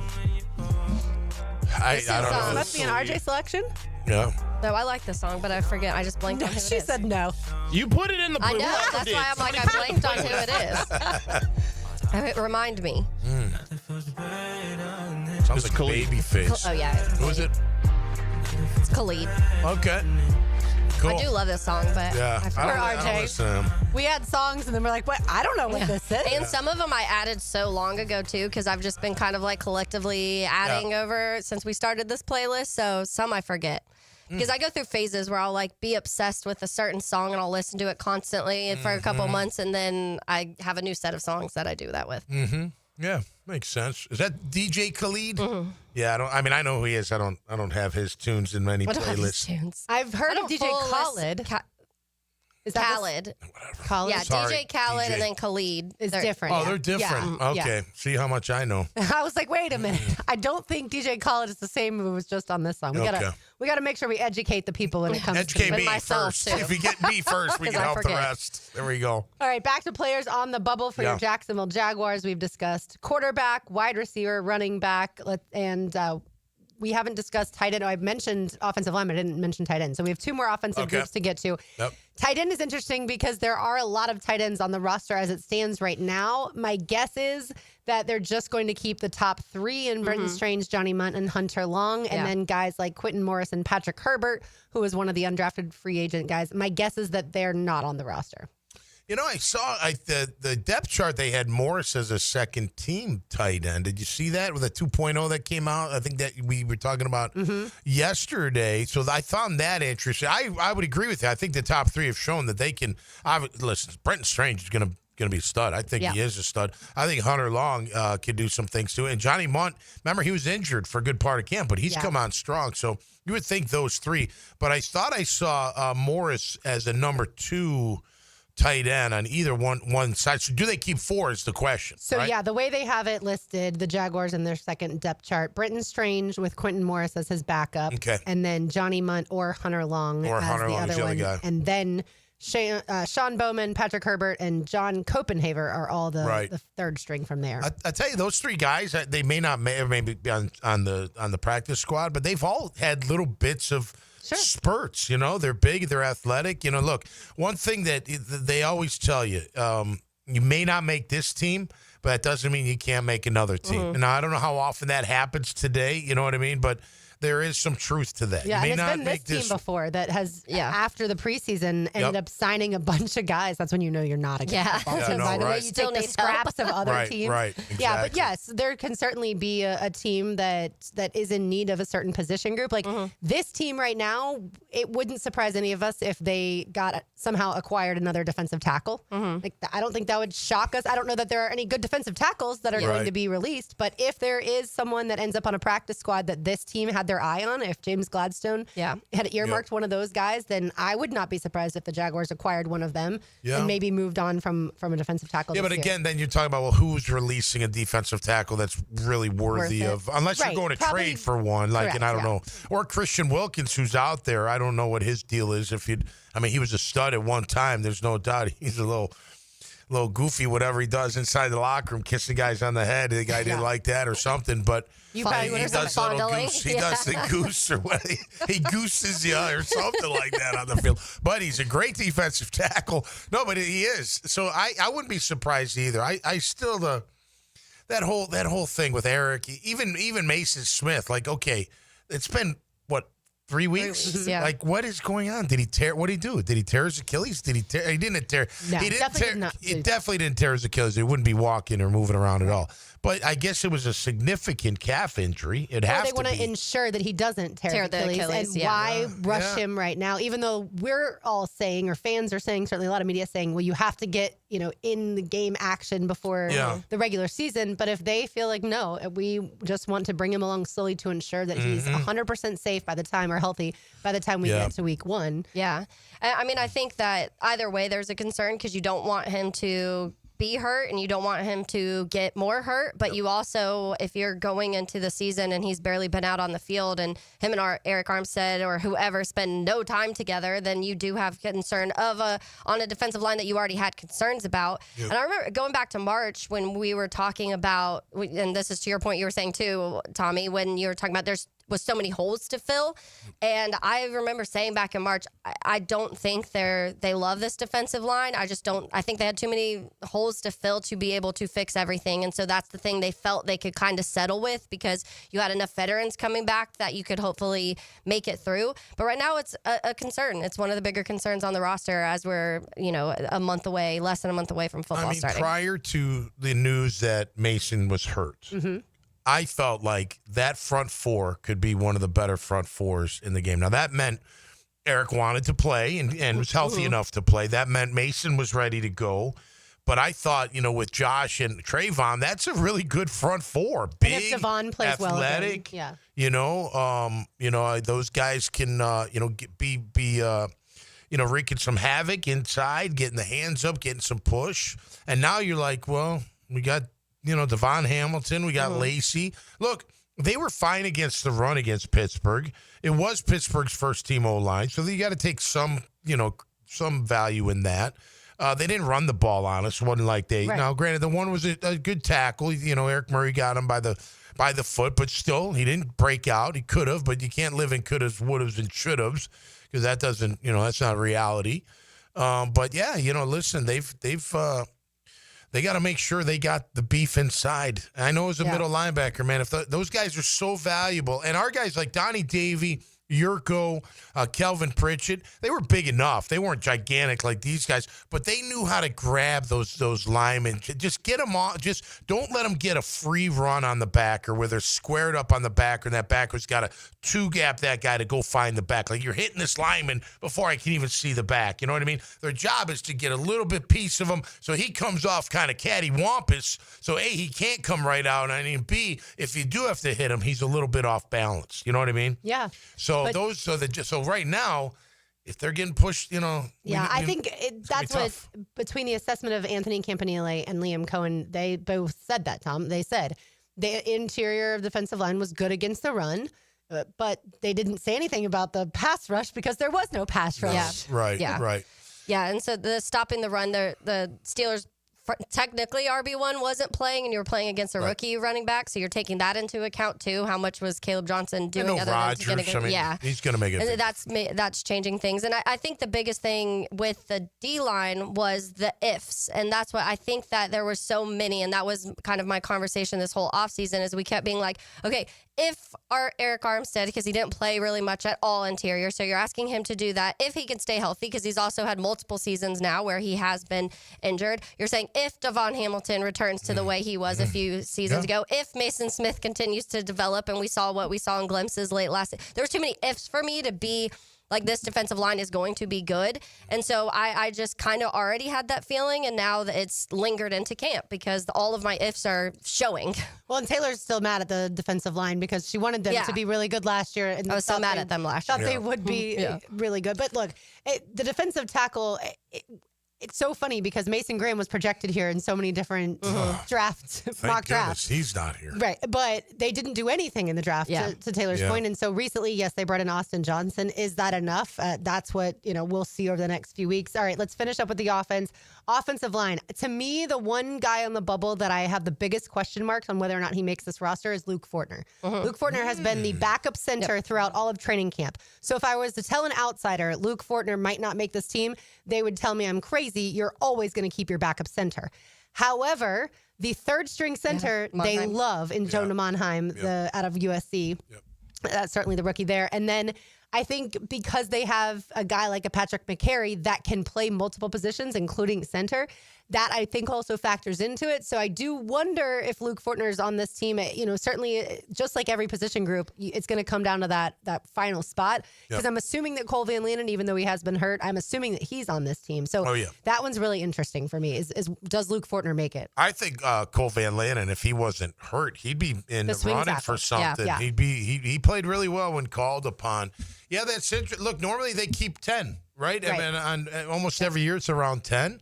Fortner, and listen, Monheim, we mentioned him earlier in the week. He stood out Saturday night. He's scrappy. He can play guard too. But they've tried Fortner at guard too. They've seen him out there, move him around a little bit. Let's see, would he be in the 10? Give me the 10, or give me Walker the 10. Little, Robert Hainsey. Yeah, that's starting 5. Yeah, so right. Walker Little, Ezra Cleveland, Robert Hainsey, and then you have a battle between McCary and Chuma Adoga, and then Anton Harrison. Okay, so that's 6 right there. Van Lanen's in. Van Lanen, Milam, Monheim, Milam, and Fred Johnson. Yeah. There's your 10. So that leaves Luke Fortner off. Yeah, and I listed 2 on I said Javon Foster and Luke Fortner were my 2. Javon Foster's another one who would be left off his roster, originally drafted in the 4th round by the previous regime. I thought he'd be a really good tackle at the NFL level. Haven't seen a lot out of him, not just last season, obviously. He didn't play at all, but then training camp. He was first team all SEC 2 years in a row, wasn't he? Javon Foster, left tackle, at least I thought. 1 year, At least one. He was left tackle at Missouri. Yeah. I remember XL Primetime Matt Hayes has a great relationship with Eli Drinkwitz, the head coach of Missouri, and they had him on, and he raved about Javon Foster. And I'm not saying that Javon can't develop and become a good tackle. It's just from what we've seen, he has certainly not been anywhere near the starting lineup. And so, we'll see about both Fortner and Javon Foster, good call. And then they also signed recently, the same day that they signed Austin Johnson on the defensive line side, they signed Tremaine Ankrum as far as an offensive lineman. And Ricky Lee is also a guy. Right. So there's several that are going to, I think, end up being on the practice squad. Well, and we know in years past, they've gotten beaten up on the O-line. Guys getting hurt, and you're going to need to make sure you got some backups that can fill in. And then those backups, if you need them. So you'll probably hide some on practice squad with the idea that, hey, we still might need you at some point. So, you could listen. If you're top 12, you probably have a job. Maybe not 53, but right. there's still and you're they on the changed team. the rules to your point. Now it's 16. It used to be fewer than that. But also, there used to be a rule where if you had so many years of experience, you couldn't be on the practice squad, which really hamstrung teams. No doubt. But they changed that rule, and now you can have any amount of experience. So like Tyler Shatley was on the practice squad for parts of last year. And for the record, those guys that have those credited seasons, their salary's pretty darn good. Oh, absolutely. I mean, it's not like a rookie. They get more than a normal. Heck yeah. I would love to be on the practice squad with like 10 years of experience. Making bank. Honey, how was practice? That was great. Yeah. We talked a lot about the defensive front as far as, with Eric Armstead, Mason Smith not in the picture right now. The one guy that I wonder if he's on the bubble or if he's going to make it, and certainly we saw a great performance from him in that first preseason game, is Danny Strigow. sack fumble and everything. Like, I think he could be in the mix if you have those two I just mentioned, and then of course the two edge guys. And he's more of an edge, I think, Strigo, and he's played defensive line in total. And then you've got the Tyler Lacey, Devon Hamilton, Ogba, obviously Dwan Smoot, and so Strigo may fit in that group. We'll see. Yeah. I don't know. Lacey and I mean, I wouldn't get rid of Lacey or Hamilton. I mean, you can't. You can't at this point, but I don't know. You kind of know what you got out of those two. So, what about Jefferson? Was Jefferson in that list? I didn't have him in there, but he's certainly a bubble player. Miles Cole, another one. They didn't draft him, right? Miles Cole had a sack on Saturday night. Miles Cole? Yeah. He's another one that I think, is on that pass breakup. Yeah. Just because of what you have now with the other edge rushers, technically. But him and Jordan Jefferson, both to me, I think are fighting for their spots right now. Well, then you got Gardeck who's coming in and going to rush, too. Yeah, they I already put him in linebacker, and certainly we still have to get to linebacker. Right. Yeah, sure. He's more of a salmon base, but he has been lining up as an edge in practice coming off the edge, so they're going to maybe use him there. You'd think Ogba's here. 100% Ogba's, Smoot? Smoot's 100% here. Yeah, I would say Smoot. Yeah, so Smoot, that's who had the sack. And then Miles Cole did have a pass breakup against the Steelers Saturday night. All right, we will continue the bubble conversation. Also, today's Terminix Pest of the Day awaits. You are listening to Helmets and Heels on 1010X on 92.5 FM. When you need a mechanic you can trust, call Sam, Harry, or Joe at AA Automotive on Richard Street. From oil changes to complex engine repairs, AA Automotive promises expert service and honest pricing from a local family biz. AA Automotive on Richard Street. Jaguars football is officially back. Be there as number 2 overall draft pick Travis Hunter, quarterback Trevor Lawrence, and new head coach Liam Cohen take the field for the first time during the 2025 NFL regular season. Secure your seats for when the Jaguars take on the Panthers September 7th by going to jaguars.com/tickets or call 904-633-2000. We'll see you at the bank. Why choose a Sleep Number smart bed? Can I make my site softer? Can I make my site firmer? Can we sleep cooler? Sleep Number does that. Cools up to 8 times faster and lets you choose your ideal comfort on either side. Your Sleep Number setting. It's the Sleep Number biggest sale of the year. All beds on sale. Up to 50% off the limited edition smart bed, plus free home delivery with the purchase of any smart bed. Ends Monday. All Sleep Number smart beds offer temperature solutions for your best sleep. Check it out at a Sleep Number store or sleepnumber.com today. The Coke Zero Sugar 400 returns as the NASCAR Cup Series regular season finale. Answer this question for a chance to win a family 4-pack of tickets to the Coke Zero Sugar 400 August 23rd. Who won last year's Coke Zero Sugar 400? Text the driver's last name only to 641-1010. Who won last year's Coke Zero Sugar 400? Text the driver's last name only to 641-1010 for your chance to win a 4-pack of tickets to the Coke Zero Sugar 400. Are you looking for a place to outfit your truck or van? It's Catlin Truck Accessories. For 105 years and 4 generations, Catlin is the name you can count on. This is Keith Catlin, and we know trucks and vans too, from Lear toppers, ladder racks, van shelving, strobe lighting, roll and lock bed covers, and everything in between. If you want quality products and great customer service, there's only one name. It's Catlin. Who can you count on? Count on Catlin. For 105 years, you can count on Catlin. At Hurricane Grill and Wings, the wings are fresh, the drinks are cold, and the game is always on. With 30 bold flavors, ice-cold beer, and handcrafted cocktails, there's no better place to kick back and catch every play. Escape the ordinary. Your home for sports is Hurricane Grill and Wings. Hacker here. Those of you that have listened to me for years realize that I used to do a lot of different weight loss things, a lot of different things that I tried that just never worked for one reason or the other. And then Awaken 180 Weight Loss came along, and I heard Mike Dempsey and Matt Hayes talking about it, and I thought, you know what? What the heck? What do I have to lose? I'm going to give it a try. I had low expectations, to be honest, based on previous history, but I learned very quickly that Awaken 180 Weight Loss is the best weight loss program I was ever on. I dropped 19 pounds my first 2 weeks on Awaken 180 Weight Loss, went on to lose over 100 pounds total. I'm keeping the weight off with the Awaken 180 Weight Loss Maintenance Program. Awaken 180 Weight Loss, without a shadow of a doubt, is the best weight loss program I have ever been on, and the results speak for themselves. If it's time for you to lose some weight like it was for me, go to awaken180weightloss.com or call 844-346-1800. You can do it. Awaken 180 Weight Loss. 10 10XL is presented by Farah and Farah, exclusive injury law firm of the Jacksonville Jaguars. Protecting you and your family. Call 396-5555. Jacksonville. Lately,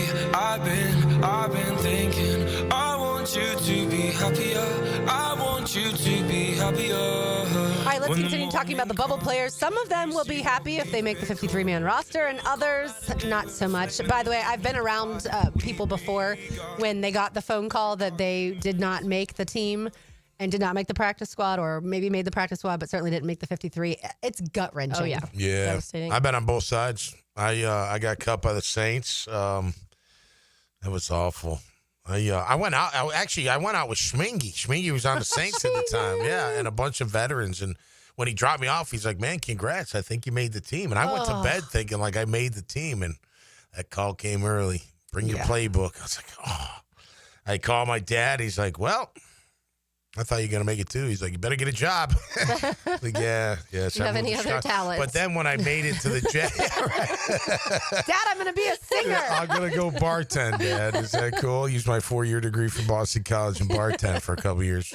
But then when I made the Jags, calling my parents, man, that was pretty awesome. I called them from a payphone inside the stadium. Nice. Like right after practice, I went right to the phone and. I bet that doesn't exist anymore. No, I don't even think it's there anymore. But yeah, it is. It's tough. Yeah, I mean, look at me, and that's your dream. It's your.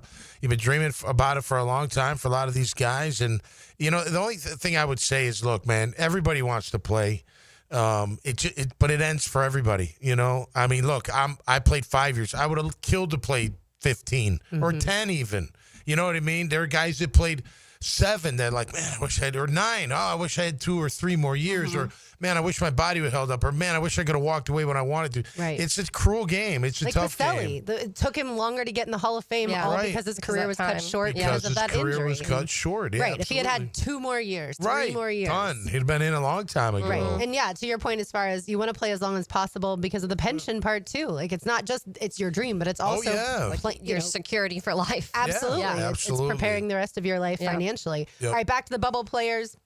We talked about defensive line, linebacker. Tom, obviously, I'm going to lean on your instincts here. Chad Muma, Jalen McLeod, who was drafted in the 6th round. I think McLeod will make it because I think all the draft picks make it. Muma, what do you think about him? I don't think McLeod makes it. I haven't seen a lot either, but my gut just tells me they're going to keep the guys they drafted. No, I get what you're saying. They want to keep him. I think Muma's probably not going to be here either. I think they like Kaiser a lot. The club hand certainly doesn't help Muma. No, and he's just, look, he'll go somewhere. Someone will pick him up, and he'll go play for somebody. I think Branson Combs is interesting for special teams. Okay. I think they do like him.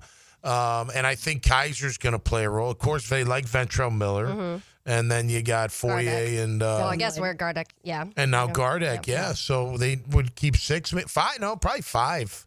I think we kept 5 in a 4-3. So you got your starters, right? So you got your starters, throwing Gardeck, throwing Kaiser. And then Combs maybe... Practice squad. Or you find a way to keep him for special teams. But look, Chad's been a good player, man. He's a good player. He's just... he's not a 3-down backer. I don't think he covers as well. He can play the run. Speed that they would want. He can play the run. He's he's not super fast, but he's not slow either. I've seen him run. He's just not ultra fast and a good cover guy. But trust me, he'll get picked up right away. If they put him out on the wire, he'll get snatched up by somebody. So Fourier, Lloyd, Abdullah, Kaiser, Gardeck. That leaves. I forgot about Abdullah when I was thinking about all this. He would have to be in the linebacker category. Yeah. So then maybe keep 6, or you're going to have to get rid of Ventrell. Ventrell. I know.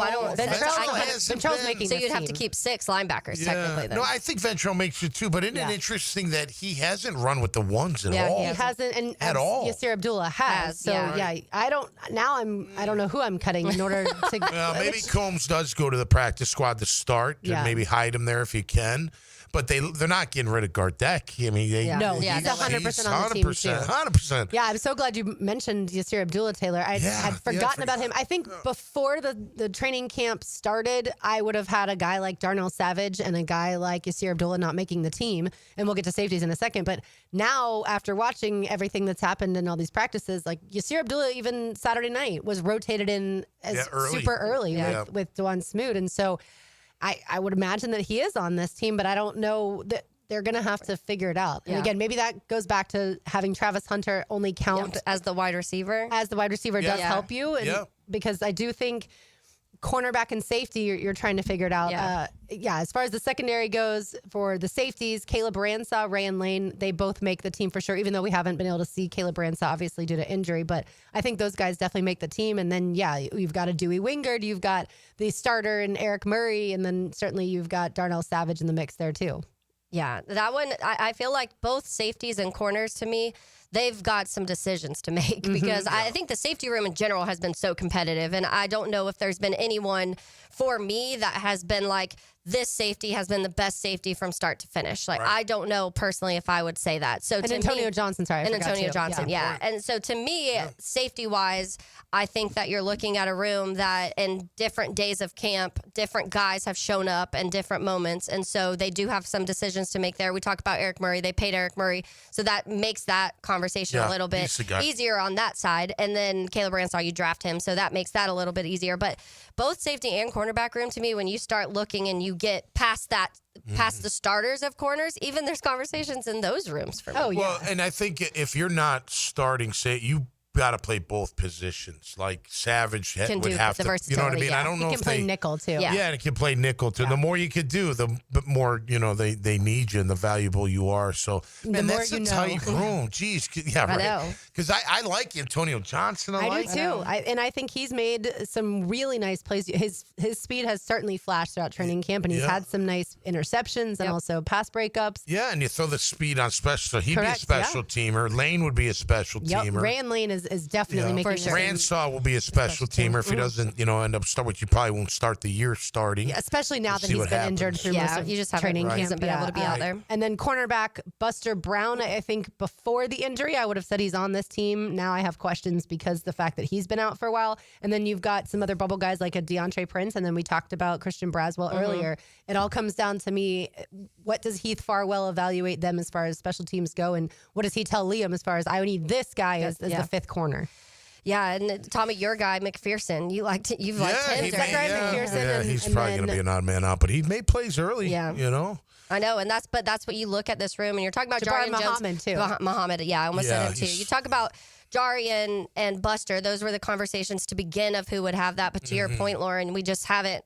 Buster's been hurt, so it's hard to evaluate that. And Jarian's looked pretty good, so you have those conversations. And if we're putting Travis Hunter and the wide receiver in just this exercise, you still have decisions to make because you're still talking about Jarian Jones, Tyson, and Jordan Lewis, and then behind that, you're mentioning Buster Brown, I guess. That's who is that next. I think they like Buster, though. They did before the injury. Now, can they hide him a little bit with an injury, like where he misses 4 weeks or something like that? Yes, they can do that. Okay, so they may do that with him and not rush him back. I think Muhammad, Braswell, those guys they're gonna. I mean, look, I think they look. You're probably gonna like all of them, but you have to make cuts, and then it comes down to what else do they do? If they're not starting, what are they doing? When Liam says Braswell's got to get better on special teams, well, that better happen quick, or he wouldn't have said it. You know what I mean? So I kind of feel like maybe Christian might be one of the odd men out. You're gonna cut more than one. Prince is kind of on the edge. Like I like the way he covers, but I don't know about special teams. Does he do a good job on special teams? I'll tell you what, all these guys that aren't going to be starters, there's a lot of speed on special teams. I'm thinking of look at that kickoff unit, right? Antonio Johnson, Ransaw, guys Lane, they all can run, really good, or really good, really well, good education there. Whatever. But yeah, look, it's and for the record, we talk about the emotional side of the player. The coaches are emotional too. They get really attached to these kids, and they're like, man, I love the way this kid plays. He comes to work every day. He does his job. He's good, but maybe he's just not good enough. But I still like him, but I still got to tell him he's got to go home, and that's a really tough thing for, unless you're Jim Morris Sr., who really didn't care. He was mean. I wanted to fight him. I was so mad. I was like, you don't have any sympathy. I went down to my linebacker coach, Steve Sidwell. He's crying. And I was like, your head coach was just like, get out of here. Like, don't let the door hit you on the way out. I was so mad. And then the coach is crying. I'm like, all right, I'll settle down. You do have to have emotional. Probably Tommy's like, someone cry over me, please. You have to cry for me, man. Get outside. Let's go. To be the best coach, like a Belichick, I feel like you do have to have that emotional detachment to where you're truly evaluating them on the field and certainly off the field in the locker room, in the weight room and stuff like that, but not so much like but they want it so bad, you know. Here's the thing, though. They get it wrong a lot. That is true. They cut the wrong guys a lot every year. Guys that get cut. Yeah, have you heard of should not Quincy have been Williams? cut. Yeah, Quincy Williams is a perfect example. Exactly right. Great call. Yeah. Great call. But they get it wrong more. And I'm not saying just the Jabs across the league. Absolutely. That you just don't fit for whatever reason. You know, it's a number thing or whatever it is.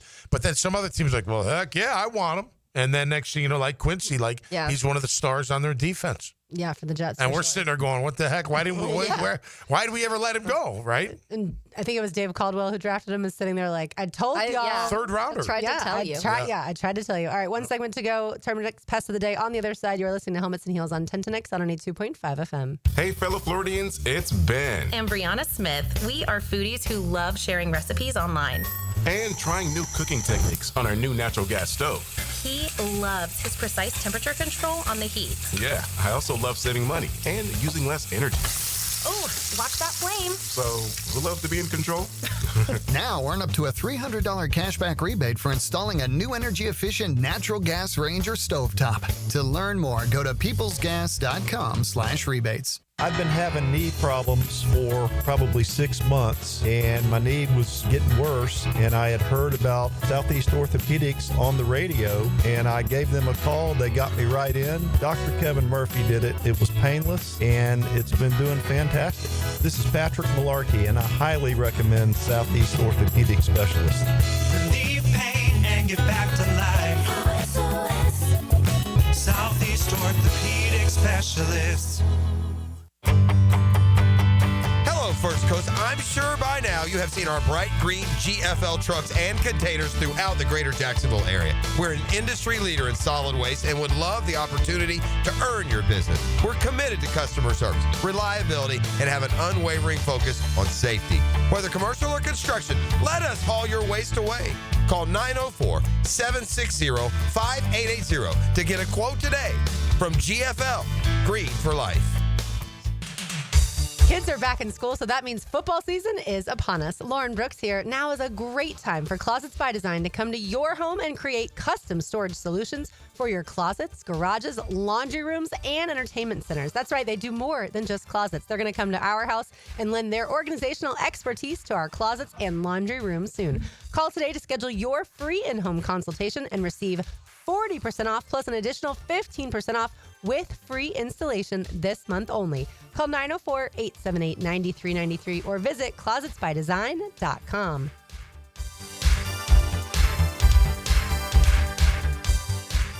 Frank Franzi here for Coyle & Sons Fencing. Jacksonville is full of memorable sports memories. Remember Morton Anderson missing a chip shot field goal that launched the Jags into the playoffs in 1996? Well, you know who doesn't miss? Coyle & Sons Fencing. If you're in the market for a new fence, I recommend calling Coyle & Sons today at 904-356-4821. That's 904-356-4821. Or visit CoyleJacks.com. That's C-O-Y-L-E, Jacks.com. Coyle & Sons, keeping your business and home safe for nearly a century. Tired of high energy bills? Replace those inefficient windows and patio doors now. It's Renewal by Anderson's triple savings month. Get $300 off windows and $825 off patio doors. Plus, no money down, no payments, and no interest for 12 months.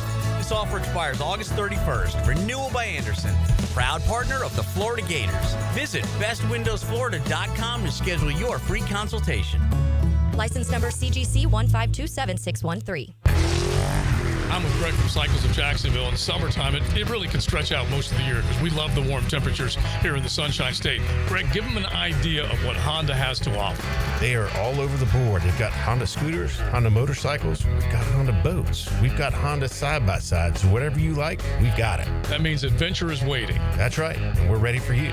In the showroom, you can find all that Honda has to offer on Atlantic near Regency or check out Cycles of Jacksonville's Facebook page. Bueller. Stay cooler with Bueller. Hey, Jason, got a minute? Always. What's on your mind? This time of year, my air conditioner is running non-stop. Hot all day, hot all night. It has to run constantly just to keep up. Well, that's what they do. But if something happens to it in the middle of a 2-week heat wave, I'm in trouble, Jason. I can't wait 3 days or 2 days or even the next day for service. If you can't get someone here today, I'm sweating by tonight. What if it breaks, Jason? You call me, pal. That's what we do. Bueller Air and Plumbing. But you're probably swamped with calls from everyone else's AC that ran nonstop and then broke in a heat wave, so they called you because that's what you do. But we always have room for an emergency. At Bueller Air and Plumbing, we have techs standing by because we know these things happen. So I don't need to worry. Wow. That time you calmed me down without even using the sunglasses. Oh, I was reaching for them. Stay cooler with Bueller. Visit BuellerAir.com. 1010XL is presented by Farah and Farah, exclusive injury law firm of the Jacksonville Jaguars. Protecting you and your family. Call 396-5555. Jacksonville. Now the cool down with Donovan Air, Electric and Plumbing. Keeping Jack's cool since 87. We don't have a ton of time to discuss this today, so maybe we'll get to it on Friday. But this question that I have for y'all, it has been burning my brain the last couple days. People don't necessarily believe in Gunnar Stockton, the Georgia quarterback. Okay. But they think Georgia is a top 5 team that could also win the national championship. With other teams, if we don't believe in the quarterback, we never make those assumptions. Why is it with Georgia? Look, I know Georgia has a much better roster than they did last year and everything. Yeah. But I just don't understand how Georgia gets a different treatment, I suppose. Yeah, I think that Georgia's definitely one of the schools that I think gets that treatment just because of everything else, and they feel like the way that things are built there, the quarterback doesn't have to be great, and we've seen that. We've seen the not top-tier quarterbacks still be able to win decent amount of football games as long as they can block for them and run the ball, and so I do think that factors in, but it is interesting that they get this kind of little pass for it. Yeah, like Bama doesn't, I don't think. Yeah, that's why I don't like the ranking so early. I get you know that. what I mean? Like, go 3 or 4 weeks and then rank them. Like, you're going you're giving the benefit of doubt, which I get. It's Georgia. Like Ohio State. Like, you know, you're giving them. I'm not saying they're not worthy of being ranked where they are. Right. But go and prove it. Like, go show it. Go get off to a great start. And we're like, here are the top 5 teams, man. Look what they've done. Look who they've played. Look how they beat them.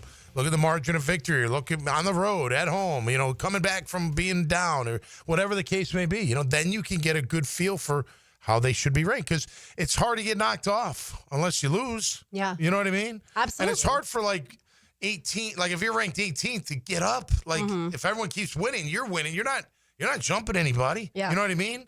So I don't know. I just think that's part of the problem I have. I've always had that with college ball.